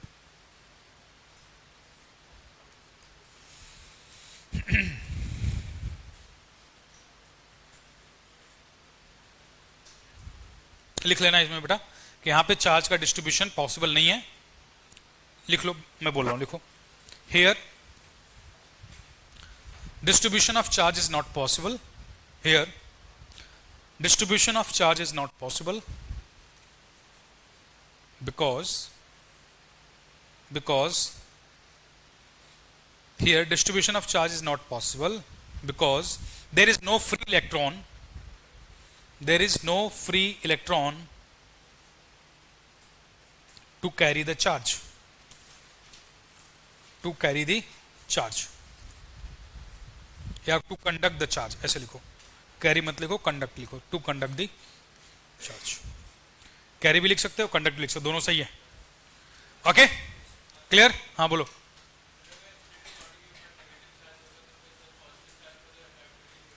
अट्रैक्ट करेगा, बिल्कुल करेगा। हाँ होगा, इलेक्ट्रॉन होता तो नेगेटिव तो होगा। बोलो आगे बोलो। अट्रैक्ट होगा, लेकिन जाएगा कैसे? अट्रैक्ट करेगा। I feel the attraction but I cannot move to you. समझ रहे हो कि नहीं? मान लो एक उस साइड एक साइड, बीच में बहुत बड़ा है ना, क्या हो गया? कुछ भी मान सकते हो, सिंपल समझो ना यार। यहां पे इलेक्ट्रॉन फ्लो करेगा? नहीं करेगा ना। इलेक्ट्रॉन कैसे फ्लो करेगा? देख बेटा, इलेक्ट्रॉन अट्रैक्ट करेगा, अट्रैक्शन अलग चीज है, वहां तक जाना अलग चीज है ना। जब रास्ता ही नहीं है तो कैसे जाएगा वो? देख, इलेक्ट्रॉन जाना चाहता है लेकिन उसको पकड़ के रखा है कौन? Metal, element, atom. Atom electron को रिलीज नहीं करेगा। इलेक्ट्रॉन को जब रिलीज नहीं करेगा तो कैसे जाएगा? देखो जो होता क्या है कंडक्टर में, क्या होता है, जो आउटर सेल के इलेक्ट्रॉन होते हैं यहां से बॉन्ड टूट के चले जाते हैं, इनकी बॉन्डिंग यहां से टूटती है, ये फ्री होते हैं मूव करने के लिए आउटर सरफेस पर। जब इलेक्ट्रिसिटी अप्लाई करते हो, इलेक्ट्रॉन बाहर आके मूव करते हैं throughout the volume of the conductor. Ionization energy के बराबर नहीं होती एनर्जी, लेकिन अंदर वो मूव करते हैं, वो बाहर नहीं निकल पाते। किसके? मेटल के सरफेस के बाहर, लेकिन मेटल के अंदर वॉल्यूम में मूव कर सकते हैं फ्रीली। लेकिन आपके इंसुलेटर में इतनी एनर्जी नहीं होती है कि मेटल के वॉल्यूम के अंदर भी मूव कर पाए। अगर मेटल के वॉल्यूम के अंदर मूव करने की एनर्जी होती तो यहां से यहां मूव करके चला जाता। बात क्लियर हुई? ये जाना चाहेंगे लेकिन जा नहीं पाएंगे क्योंकि एटम के साथ अच्छे से बंधे हुए हैं। ओके, और कोई डाउट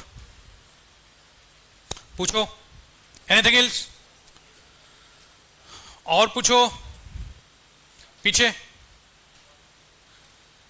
डाउट नहीं है फिर क्यों मुस्कुरा रहे हो तुम? समझ में अच्छे से आ रहा है? कोई अच्छी बात है तो हमें भी बताओ। क्लियर है सारा? Doubt clear? कोई डाउट तो नहीं है बेटा ना? आगे चलें अब। कंडक्टर हो गया, इंसुलेटर हो गया, अब आगे आ जाओ फटाफट। एक आता है गोल्ड लीफ इलेक्ट्रोस्कोप, है ना? गोल्ड लीफ इलेक्ट्रोस्कोप, ये क्या होता है इसको जरा समझेंगे। देखो बेटा, पहली चीज तो ये एक आप कह सकते हो इंस्ट्रूमेंट नहीं, ऑपरेटर्स बोल सकते हो। एक ऑपरेटर्स है जो किस काम में आता है? चार्ज को डिटेक्ट करने के लिए। चार्ज है कि नहीं है, चार्ज का नेचर कैसा है, पॉजिटिव चार्ज है या फिर नेगेटिव चार्ज है। दूसरा, अगर हम चार्ज को डिटेक्ट कर सकते हैं तो चार्ज के मूवमेंट को भी डिटेक्ट कर सकते हैं। उस बेसिस पे हम एक चीज ये भी बता सकते हैं कि to check whether it is conductor और insulator, to check about, to check whether the body is conductor or insulator। ठीक है, क्लियर? अब कैसे काम करता है उसको थोड़ा समझ लेते हैं ना। आपके काम का बस इतना ही है, किस काम में आता है, कैसे काम करता है, थोड़ा सा देख लेंगे। बहुत डिटेल में आपको पढ़ने की जरूरत नहीं है, सिलेबस में आपके ज्यादा नहीं है। देखो, लिख लिया सब लोगों ने? पहले लिख लो, नहीं छोड़ दोगे तुम लोग, घर पे जाकर तो नोट करोगे नहीं। जल्दी करो।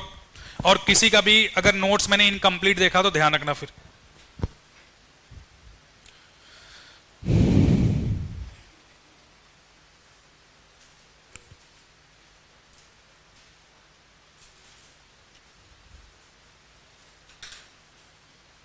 हो गया, आगे चले बेटा। डन। देखो इसमें कुछ खास नहीं है। होता क्या है, एक डब्बा होता है कांच का, ये कांच का एक डब्बा हो गया।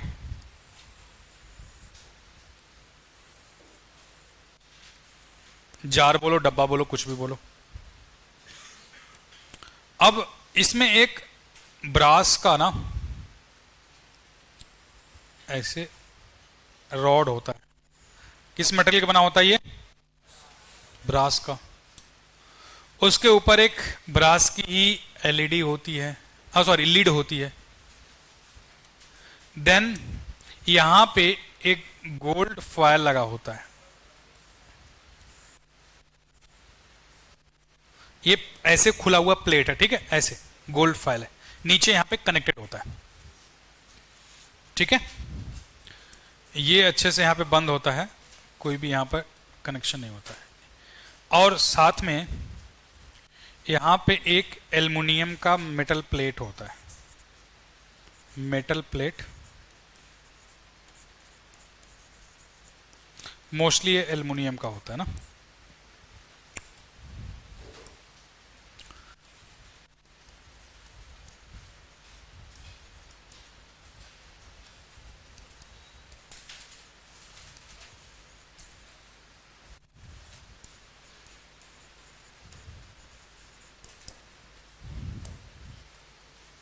ठीक है, डन। अब देखो करता कैसे काम बेटा, देखो समझो। मान लो कोई बॉडी को हमें चेक करनी है कि वो उस पर चार्ज है कि नहीं है। चार्ज कैसे डिटेक्ट करता है समझो। देखो ये एल्युमिनियम फॉयल बहुत ही सॉफ्ट होते हैं, बहुत पतले, बहुत सॉफ्ट। मतलब अगर इस पे फोर्स लगेगा तो ऐसे ऐसे मूवमेंट है, शो करेंगे, ऐसे हो जाएंगे। फोर्स लगेगा, नहीं करेगा तो नजदीक में आ जाएंगे अपने आप, कि बिकॉज ऑफ ग्रेविटी स्ट्रेट हो जाएंगे। बहुत सॉफ्ट होते हैं। अब क्या होता है, ये पूरा देखो कंडक्टर है, ये यहां से यहां तक का ये पूरी बॉडी आपकी कैसी कंडक्टिंग बॉडी है। ये पूरा ब्रॉस ही है, कंडक्टर है ना। अब देखो अगर मान लो कोई भी बॉडी में लाता हूं, इधर समझो, मान लेते हैं कि यहां पे कोई भी कंडक्टिंग, कोई भी ऐसे में एक बॉडी लाया जिसको मुझे चेक करना था कि इस पे इसके ऊपर चार्ज है कि नहीं है। तो अगर मान लो इस पे पॉजिटिव चार्ज, इस पे कौन सा चार्ज था? पॉजिटिव चार्ज था। जब मैं इसको इसके कंटैक्ट में लाऊंगा तो पॉजिटिव चार्ज कंडक्टर में इनफॉर्मली ट्रांसफर हो जाएगा, वो चार्ज यहां पे भी आ जाएगा। जब यहां पे चार्ज आएगा तो रिपल्सन शो करेगा, रिपल्सन शो करेगा तो फॉयल क्या हो जाएंगे? दूर दूर हो जाएंगे। तो वहां से हमें पता चल जाता है कि ये जो यहां पे जो हमारा फॉयल है दूर, इसका मतलब क्या है? कंडक्शन शो कर रहा है, पहली चीज। तो यहां पे आप शो कर सकते हो किसी भी बॉडी पे चार्ज है कि नहीं है। दूसरा, कंडक्टर है कि इंसुलेटर है, कैसे शो करोगे? सिंपल सी बात है, कंडक्टर होगा तभी तो चार्ज ट्रांसफर होगा, कंडक्टर नहीं होगा तो ट्रांसफर भी नहीं होगा। अगर इंसुलेटर है तो यहां पे कोई भी फ्लक्चुएशन नहीं शो करेगा। इसको चार्ज देने के बाद पहले इसको चार्ज दो, फ्लक्चुएशन हो रहा है तो कंडक्टर, नहीं हो रहा है तो इंसुलेटर। क्लियर है? सबको समझ में आ गया? बहुत सिंपल सा है, कंफ्यूजन नहीं रखना, नाम देख के मत डर जाना। ये अर्थिंग के लिए होता है बेटा।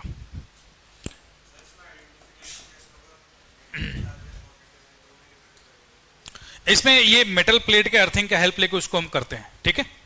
उसके बारे में भी मत समझो, हमारा दो ही एप्लीकेशन है यहां के लिए, ठीक। क्लियर हो गया? बात समझ में आई?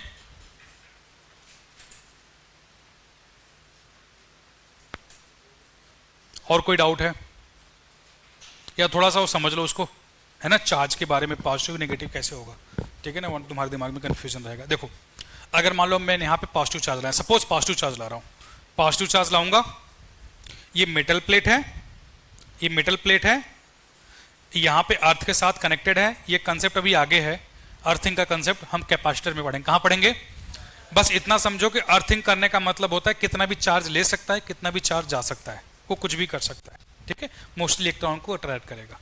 अगर आप इसको पॉजिटिव चार्ज दोगे तो यहां पे अर्थिंग से कौन सी चार्ज आएगी? नेगेटिवली चार्ज आ जाएगा, बिकॉज ऑफ अट्रैक्शन। समझ में आई मेरी बात? और अगर इस पे नेगेटिव चार्ज आती है तो यहां पे कैसा आ जाएगा? यहां पे पॉजिटिव, यहां पे क्या होगा? इलेक्ट्रॉन को वो क्या करेगा? क्या करेगा इलेक्ट्रॉन को? अगर पॉजिटिव चार्ज आ रही है तो इलेक्ट्रॉन आएगा, अट्रैक्ट करेगा तो इलेक्ट्रॉन ऊपर आ जाएगा अर्थिंग से। अगर नेगेटिव चार्ज आएगा तो इलेक्ट्रॉन को रिपेल करेगा, तो इलेक्ट्रॉन कहां चला जाएगा? अर्थ में चला जाएगा। तो उसके अकॉर्डिंगली आपका ये प्लेट पॉजिटिव या नेगेटिव चार्ज होता है, करंट के डायरेक्शंस के साथ में इसको देख के कैसा करते हैं, इलेक्ट्रॉन किधर से इस डायरेक्शन में फ्लो कर रहा है, जा रहा है ना, बहुत सारी चीजें और इसके साथ एसोसिएटेड है। अभी आप बेसिक दो पे फोकस करो, चार्ज कैसे डिटेक्ट करेगा, है ना, और कंडक्टर इंसुलेटर कैसे पता करेगा।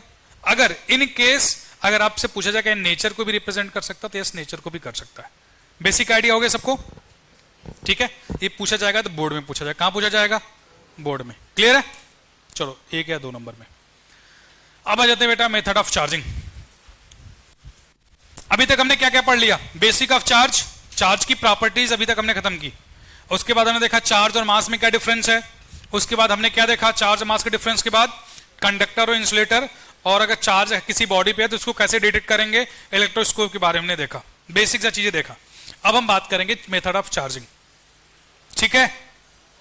चलो, 3 टाइप के चार्जिंग, 3 टाइप से किसी बॉडी पे चार्ज लाया जा सकता है, बाई रबिंग, बाई कंडक्शन और बाई इंडक्शन, ठीक है। क्लियर? आगे चले।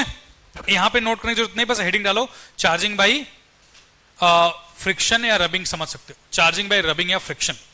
अब सिंपल समझ बेटा, देखो होता क्या है, आप इसके एग्जांपल लेते हैं, बहुत फेमस एग्जांपल है सिल्क क्लॉथ और ग्लास रॉड का। मान लो आपके पास एक कोई सिल्क क्लॉथ है ऐसे, ठीक है, और एक आपके पास सपोज एक ग्लास का रॉड है, ये ग्लास रॉड है ना। जब आप इसको आपस में रब करते हो तो जो ग्लास का रॉड होता है इस पे कौन से चार्ज आते हैं? Positive charge. क्यों पॉजिटिव चार्ज आते हैं? क्योंकि जो इलेक्ट्रॉन्स होते हैं रब करने के दौरान इलेक्ट्रॉन आपके ग्लास से किस में चले जाते हैं? सिल्क क्लॉथ्स में चले जाते हैं। तो सिल्क क्लॉथ्स में कौन से चार्ज आ जाएंगे? नेगेटिव चार्ज आ जाएंगे। और ग्लास रॉड में कौन सा चार्ज आएगा? पॉजिटिव चार्ज आ जाएगा। आप ऐसा भी करते हैं, कभी आप पेन को अपने हेयर पे रब करिए और कागज को फाड़ दीजिए तो उसको भी अट्रैक्ट करता है। सब तो किया हो बचपन में, तो किसकी वजह से होता है? चार्जिंग की वजह से होता है। मतलब आप समझ लो कि फोर्स ऑफ अट्रैक्शन को आप एक्सपेरिमेंटली फील कर रहे हो। जब आप इसको रब करते हो तो कौन सा चार्ज आता है? इस पे पॉजिटिव चार्ज। कौन सा चार्ज? आपने उसको फाड़ा है ना, तो फाड़ने की वजह से क्या होता है? जब कागज को छोटा छोटा फाड़ते हो तो फाड़ने की वजह से क्या होता है? कहीं न कहीं एटम्स ही तो टूट रहे हैं ना, एटम्स टूट रहे हैं, इलेक्ट्रॉन इधर उधर हो जा रहे हैं, है ना। तो वहां एक तरह से नेगेटिवली चार्ज हो जाता है वो। और पेन के साथ जब उसको कंटैक्ट में लाते हो तो क्या करता है? अट्रैक्शन शो करता है। तो अगर वजन से ज्यादा हो गया फोर्स ऑफ अट्रैक्शन तो हैंग कर जाता है कागज। समझ रहे हो कि नहीं? तो क्या शो कर रहा है? Force of attraction. ठीक है बेटा, समझ में आ रही चीजें? बेसिक से चीज है। तो जब ग्लास को हम यहां पे रब करते हैं, आपका ग्लास है और आपका ये सिल्क क्लॉथ्स है, बाकी तो थ्योरेटिकल चीजें, बस समझो कैसे चार्ज किया अपने बॉडी को? रब करके। रब करने से क्या हुआ? इलेक्ट्रॉन का इधर से उधर ट्रांसफर हो जाता है, जिसकी वजह से हम बॉडी को चार्ज कर सकते हैं। ये फर्स्ट क्राइटेरिया है, ये आपके बोर्ड एग्जाम के लिए है। ठीक है, नोट कर लो जल्दी से। जो इलेक्ट्रॉन को गेन करेगा नेगेटिव चार्ज, जो लूज करेगा पॉजिटिव चार्ज। सारी चीजें आप समझ रहे हो? ठीक हो गया? अभी नोट कर रहे हो क्या?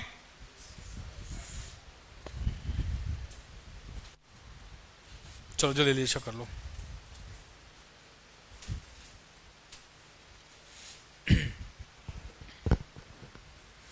चीजें समझ में तो आ रही ना? कोई रटने जैसा तो नहीं हो रहा है? अगर रटने जैसा हो रहा है इसका मतलब आपको डिस्कस करने की जरूरत है। ठीक है, डिस्कस करो मुझे, सर ये नहीं समझ में आ रहा है। और जब तक आपको ना समझ में आए मुझे आगे मत बढ़ने दो। आपका हक है पूछना।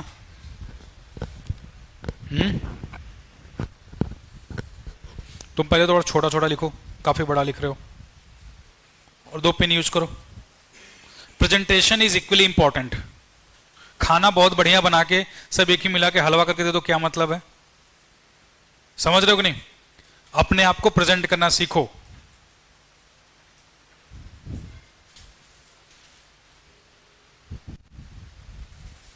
ठीक है, शुड आई मूव?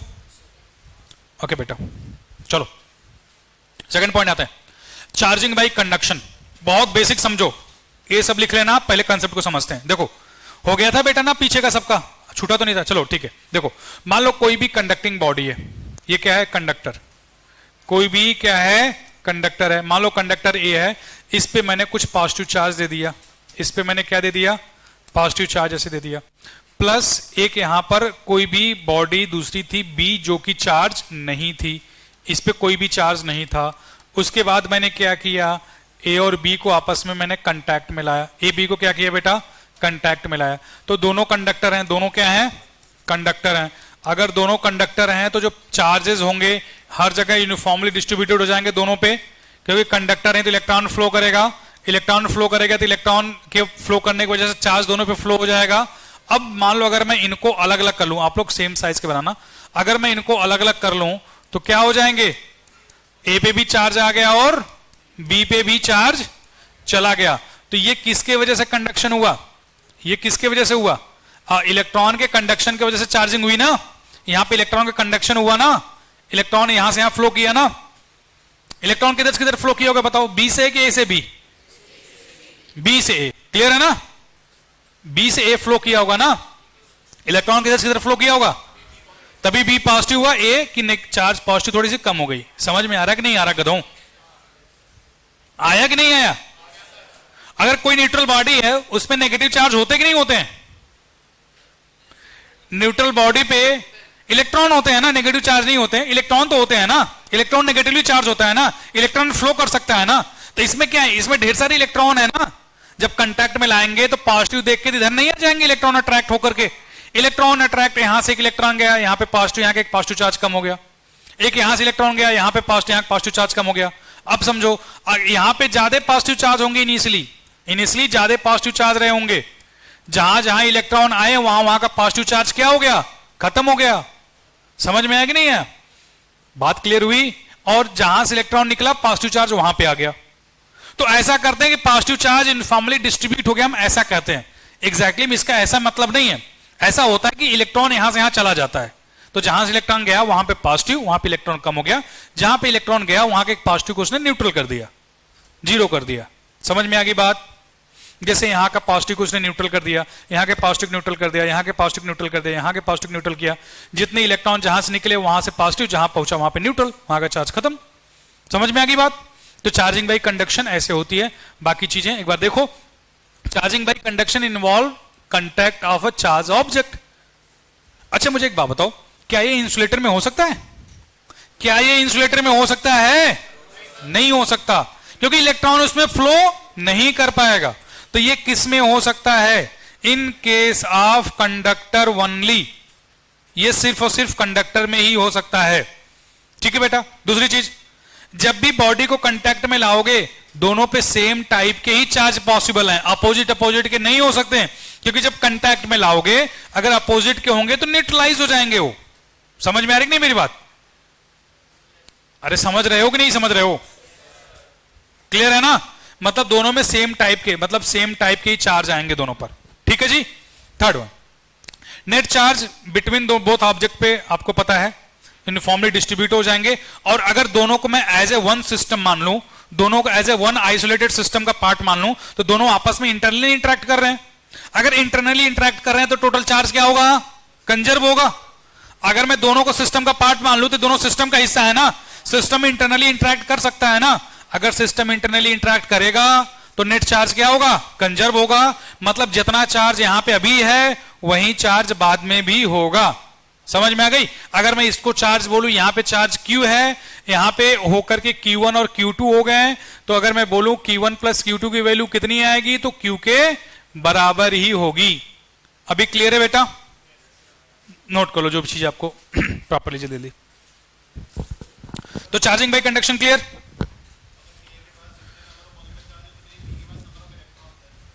जीरो, ए क्या हो जाएगा, दोनों अनचार्ज हो जाएंगे ना।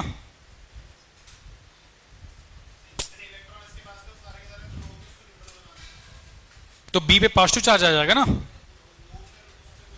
इधर समझो, बी पे इलेक्ट्रॉन ऑलरेडी है, इलेक्ट्रॉन गया तो यहां पे आया कौन सा चार्ज, यहां पे कौन सा है, नेगेटिव। क्या ए के पास इलेक्ट्रॉन नहीं है, क्या अभी ए के पास इलेक्ट्रॉन नहीं है, गधा है, अभी भी है, इलेक्ट्रॉन कम है, जितने कम है उतने पॉजिटिव हैं।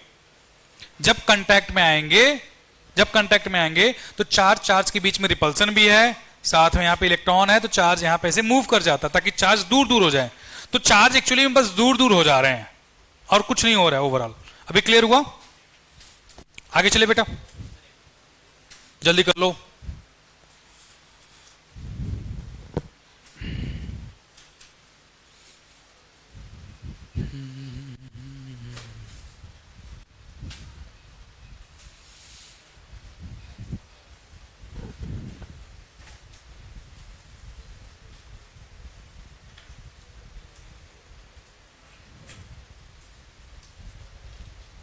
Should I move? Done? Okay. आगे चले, जिसका छूटा है अब आप लोग स्लाइड से कर लेना। ओके अब चार्जिंग बाय इंडक्शन, ये बहुत इंपॉर्टेंट है, इसको अच्छे से पहले समझो। कोई पेन कॉपी नहीं यूज करेगा, पहले समझ लो उसके बाद आप करना ना। देखो पुत्र, सब लोग इधर पहले देखो, मान लो कोई आपके पास एक कंडक्टिंग बॉडी है, ठीक है, कोई भी यहां पे एक आपके पास कंडक्टिंग बॉडी है, ठीक, और एक यहां पर है और दूसरी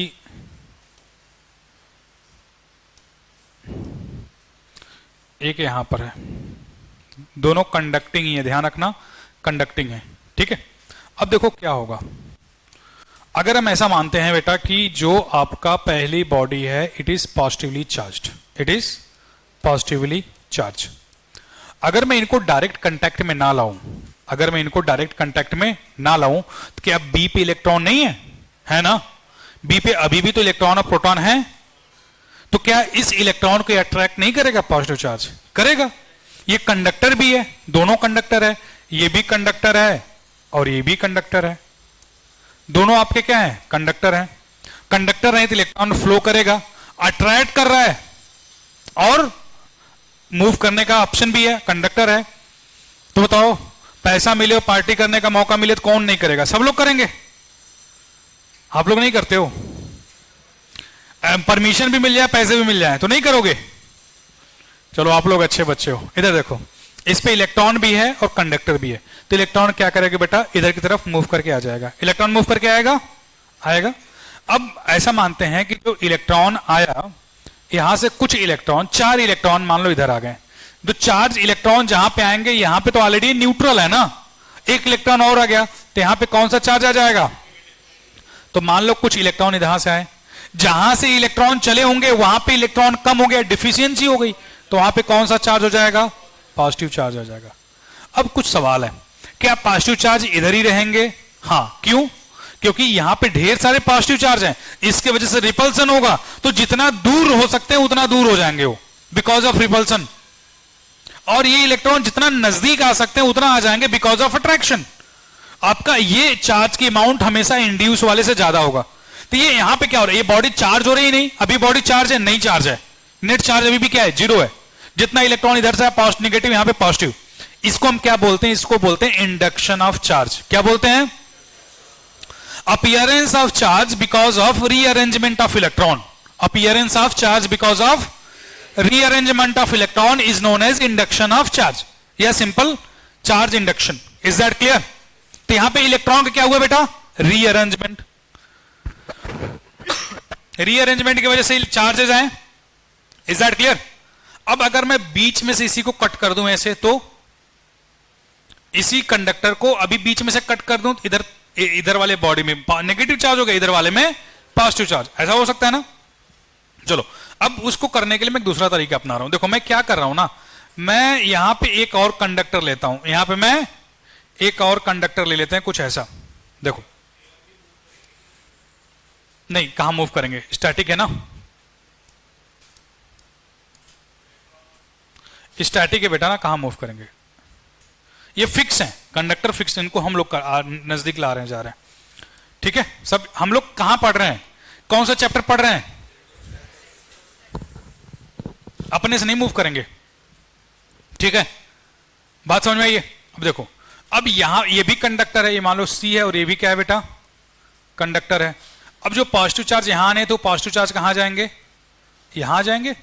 समझ में आई बात, समझ रहे कि नहीं, क्योंकि पॉजिटिव चार्ज दूर से दूर जाना चाहेगा ना, तो पॉजिटिव चार्ज कहां चला जाएगा, और दूर चला जाएगा। कंडक्टर यहां से इसमें कंडक्ट कर सकता है ना चार्ज, चार्ज और दूर से दूर चला जाएगा। समझ गए? अब इसको बिना हटाए मैंने बी और सी को अलग अलग कर लिया। इसको बिना हटाए मैंने बी और सी को क्या कर लिया, अलग अलग कर लिया। तो इस पे पॉजिटिव चार्ज रह जाएगा, इस पे नेगेटिव चार्ज रह जाएगा। समझ गए कि नहीं समझ गए? तो अब दोनों बॉडी हमारी चार्ज हो गई, इसको हम बोलते हैं चार्जिंग बाई इंडक्शन। इंडक्शन क्या है? Appearance of charge because of rearrangement of electron, उसको क्या बोलते हैं? इंडक्शन बोलते हैं, चार्ज इंडक्शन। तो कैसे इंडक्शन से चार्जिंग हुई, क्लियर हुई? अच्छा, इसमें भी सारे बॉडी का कंडक्टर होना जरूरी है, इसमें भी सारे बॉडी का कंडक्टर होना जरूरी है। तो मैंने यहां पे क्या किया, एक बार बना लूं मैं भी जल्दी से। मैंने सी को ऊपर लेके चलाया, उसके बाद मैंने बी को यहां पे नीचे लेके चलाया।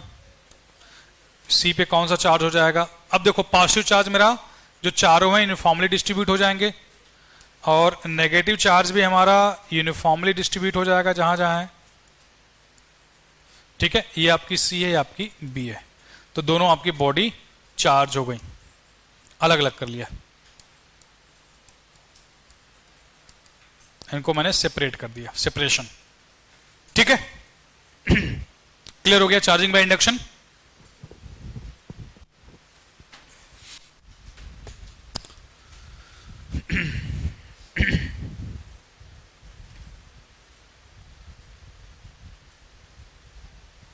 तो जल्दी जल्दी करना बेटा।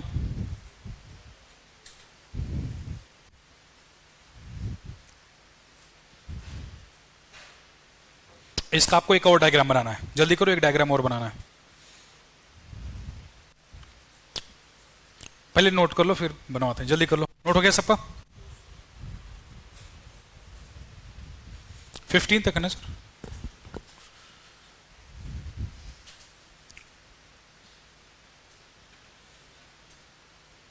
Done, all of you completed. तो using this method neutral object, एक न्यूट्रल ऑब्जेक्ट जिसपे कोई चार्ज नहीं है, उसको हम बिना टच किए चार्ज कर सकते हैं। इसमें बिना टच किए चार्ज कर सकते हैं ना, बिकॉज ऑफ चार्ज क्या हो रहा है, इंड्यूस हो रहा है।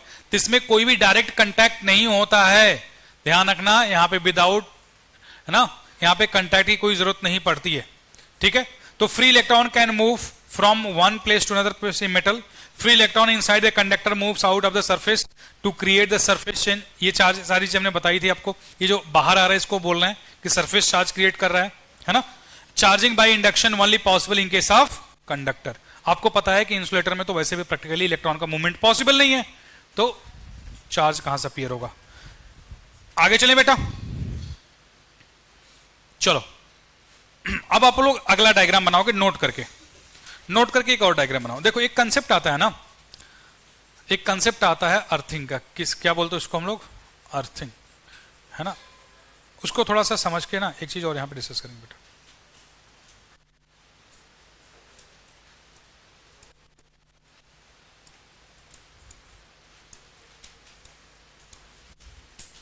अब देखो, अभी इस पे जब इधर पॉजिटिव चार्ज आ गया, इधर नेगेटिव चार्ज आया, इधर पॉजिटिव चार्ज आ गया था। ठीक है बेटा, अब यहीं पे अगर मैं अर्थ कर दूं, यहीं पे इसको मैं क्या कर दूं, अर्थ कर दूं। समझ रहे हो? तो अर्थ करने पे क्या होगा ना, अगर मैं यहां पे इसको ऐसे अर्थ से कनेक्ट कर दूं, क्या कर दूं, इसको मैं अर्थ कर दूं। ये मैंने क्या कर दिया, अर्थिंग। अर्थिंग का सिंबल होता है, ये अर्थिंग का सिंबल होता है, इससे हम रिप्रेजेंट करते हैं। देखो अर्थिंग मतलब वहां पे इलेक्ट्रॉन आ भी सकते हैं, इलेक्ट्रॉन जा भी सकते हैं। ये पॉजिटिव चार्ज दूर से दूर जाना चाहेगा, यहां पे अर्थ है, तो होता क्या है कि positive charge, actually positive charge तो होता कुछ नहीं है, इलेक्ट्रॉन की खाली जगह को हम पॉजिटिव चार्ज बोलते हैं। इलेक्ट्रॉन जहां चला जाता है उसको क्या बोलते हैं, पॉजिटिव चार्ज। तो होता क्या है बेटा कि जो इसको फुलफिल करने के लिए, यहां से पॉजिटिव चार्ज को डिसअपीयर करने के लिए इलेक्ट्रॉन्स जो होते हैं ऊपर चले आते हैं अर्थ से। इलेक्ट्रॉन कहां चले आते हैं, ऊपर। समझ में आई मेरी बात? क्योंकि पॉजिटिव चार्ज है, हमें पॉजिटिव चार्ज रिपेल करके नीचे करना है, तो यहां से जो एक्सेस चार्जेस हैं, जो पॉजिटिव चार्ज अर्थ में आप कह लो नीचे चले जाते हैं, या फिर कह लो इलेक्ट्रॉन जो है ऊपर, आप ऐसे भी बोल सकते हो पॉजिटिव चार्ज अंदर चले गए या फ्री इलेक्ट्रॉन ऊपर आ गए, एक ही मतलब है। अब अगर यहां से सारे पॉजिटिव चार्ज डिसअपियर हो गए तो अपने आप इसमें चार्जिंग आ गई बिना सी को लाए। समझ में आया कि नहीं आया? तो ये भी एक तरीका होता है चार्ज करने का। उसके बाद यहां से देख लोगे जो बी होगी हमारी, ये बी पे सिर्फ कौन सा चार्ज हो जाएगा? नेगेटिव चार्ज हो जाएगा। समझ गए बेटा? है ना? After removing the earthing, after removing the earthing.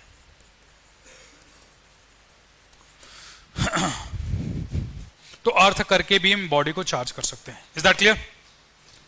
तो ये दूसरा डायग्राम बना लिया आपने ना, दो डायग्राम इसमें बनाया आपने, एक ही है क्यों? अर्थिंग क्या होती है?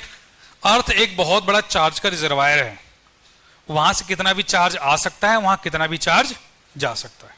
ठीक है, अभी इसको डिटेल में हम पढ़ेंगे अभी इसी चैप्टर में, इलेक्ट्रोस्टैटिक्स में लास्ट में। Should I move? Done all of you? Okay, let's go. तो अभी तक हमने क्वेश्चन करने से पहले एक बार समझ लो, हमने 3 मेथड ऑफ चार्जिंग की। कौन कौन? चार्जिंग बाय रबिंग या फ्रिक्शन, है ना, वो सिल्क क्लॉथ वाला और रॉड वाला। दूसरा हमने क्या पढ़ा बेटा? Charging by conduction, conduction conductor का होना जरूरी है। और तीसरा चार्जिंग बाय इंडक्शन, इंडक्शन को 2 तरीके से चार्ज कर सकते हो, 3 बॉडी को ला करके 2 बॉडी को कांटेक्ट में, या फिर अर्थिंग वाले कंसेप्ट से। क्लियर हुआ? ये 3 मेथड है आपके किसके? चार्जिंग के। ठीक है, अब एक बात बताओ मुझे, इंसुलेटर को चार्ज करना है तो कौन सा मेथड अपनाओगे? इंसुलेटर को चार्ज करने के लिए कौन सा मेथड अपनाओगे? रबिंग, रबिंग, और कोई ऑप्शन नहीं। कंडक्टर को तीनों में से कोई भी, कंडक्टर को तीनों में से किसी से भी चार्ज किया जा सकता है। Is that clear? समझ रहे हो नहीं? कंडक्टर में तीनों में से किसी को चार्ज किया जा सकता है। ओके, चलो अब इस क्वेश्चन पे आते हैं। सी सही बोल रहे हो क्या? ए पे नेगेटिव, बी पे पॉजिटिव, सेम डायग्राम है ना? क्लियर हो गया सबको?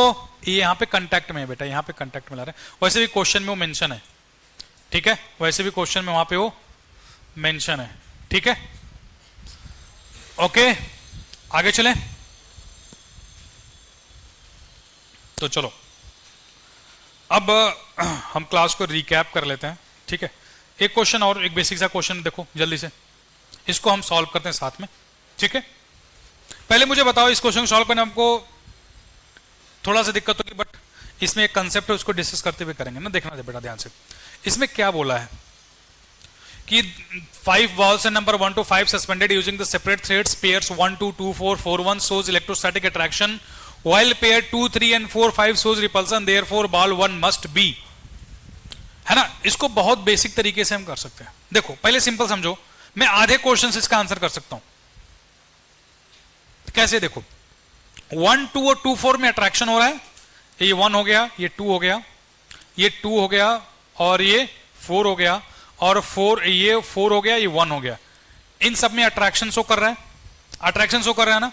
अगर मैं इसको पॉजिटिव लूं तो इसको मैं नेगेटिव लूंगा, अट्रैक्शन शो कर रहा है। अब 1 पॉजिटिव है तो मेरा 1 यहां पे पॉजिटिव हो गया, 2 मेरा नेगेटिव हो गया। अगर 2 नेगेटिव हो गया तो बी क्या हो गया? पॉजिटिव। ये 4 क्या होगा? पॉजिटिव, और 4 पॉजिटिव, तो यहां पे 4 पॉजिटिव हुआ। Is that clear? हुआ ना। और सारे के सारे क्या शो कर रहे हैं? अट्रैक्शन, अट्रैक्शन शो कर रहे हैं ना। अब अट्रैक्शन को शो करना है बेटा, अट्रैक्शन को अगर शो करना है तो चार्जेस अपोजिट नेचर के तो होने चाहिए। ये दोनों में ठीक है, लेकिन इसमें क्या अपोजिट नेचर आ रही है? नहीं आ रही है, नहीं आ रही है ना। मतलब अगर 1 2 और 4 1 में अट्रैक्शन होना है और साथ में 2 4 में भी अट्रैक्शन होना है, तो 1 को एक बार में पॉजिटिव होना पड़ेगा और एक बार में नेगेटिव होना पड़ेगा, क्योंकि हमारा 1 पे फोकस कर रहा है, क्वेश्चन में 1 के बारे में पूछ रहा है, इसलिए हम 1 पे फोकस कर रहे हैं। 1 को एक बार में पॉजिटिव एक बार में नेगेटिव क्या प्रैक्टिकली पॉसिबल है? नहीं है। ये तब पॉसिबल है जब ए न्यूट्रल हो, क्योंकि अगर पॉजिटिव है तो इलेक्ट्रॉन उधर आएंगे तो अट्रैक्शन शो करेगा। पॉजिटिव थोड़ा सा दूर होगा ना, जितना दूर होगा फोर्स उतना कम होगा। Let me explain. देखो मान लो एक ऐसा स्फीयर है, एक न्यूट्रल स्फीयर है, मैंने इस पे पॉजिटिव चार्ज दे दिया, मैंने इस पे कौन सा चार्ज दे दिया बेटा? पॉजिटिव चार्ज दे दिया। यहां पे कौन सा चार्ज आएगा? नेगेटिव आएगा। इधर कौन सा चार्ज आएगा? पॉजिटिव आएगा। तो पॉजिटिव नेगेटिव में अट्रैक्शन होगा, सेम टाइम पॉजिटिव पॉजिटिव में रिपल्सन होगा, लेकिन ये पॉजिटिव थोड़ा दूर है तो इसका इफेक्ट थोड़ा कम होगा, जो रिपल्सन का इफेक्ट थोड़ा कम होगा, अट्रैक्शन का इफेक्ट क्या होगा? ज्यादा होगा। तो ओवरऑल क्या शो करेगा? अट्रैक्शन शो करेगा। Is that clear?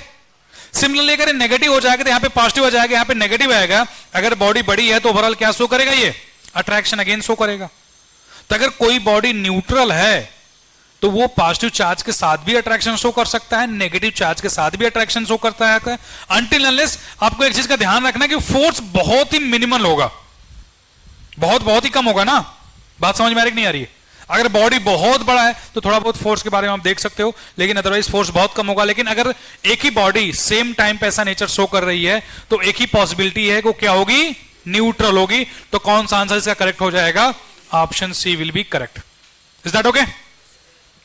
ठीक है जी। तो चलो इसको हम कल यहां पे डिस्कस करेंगे।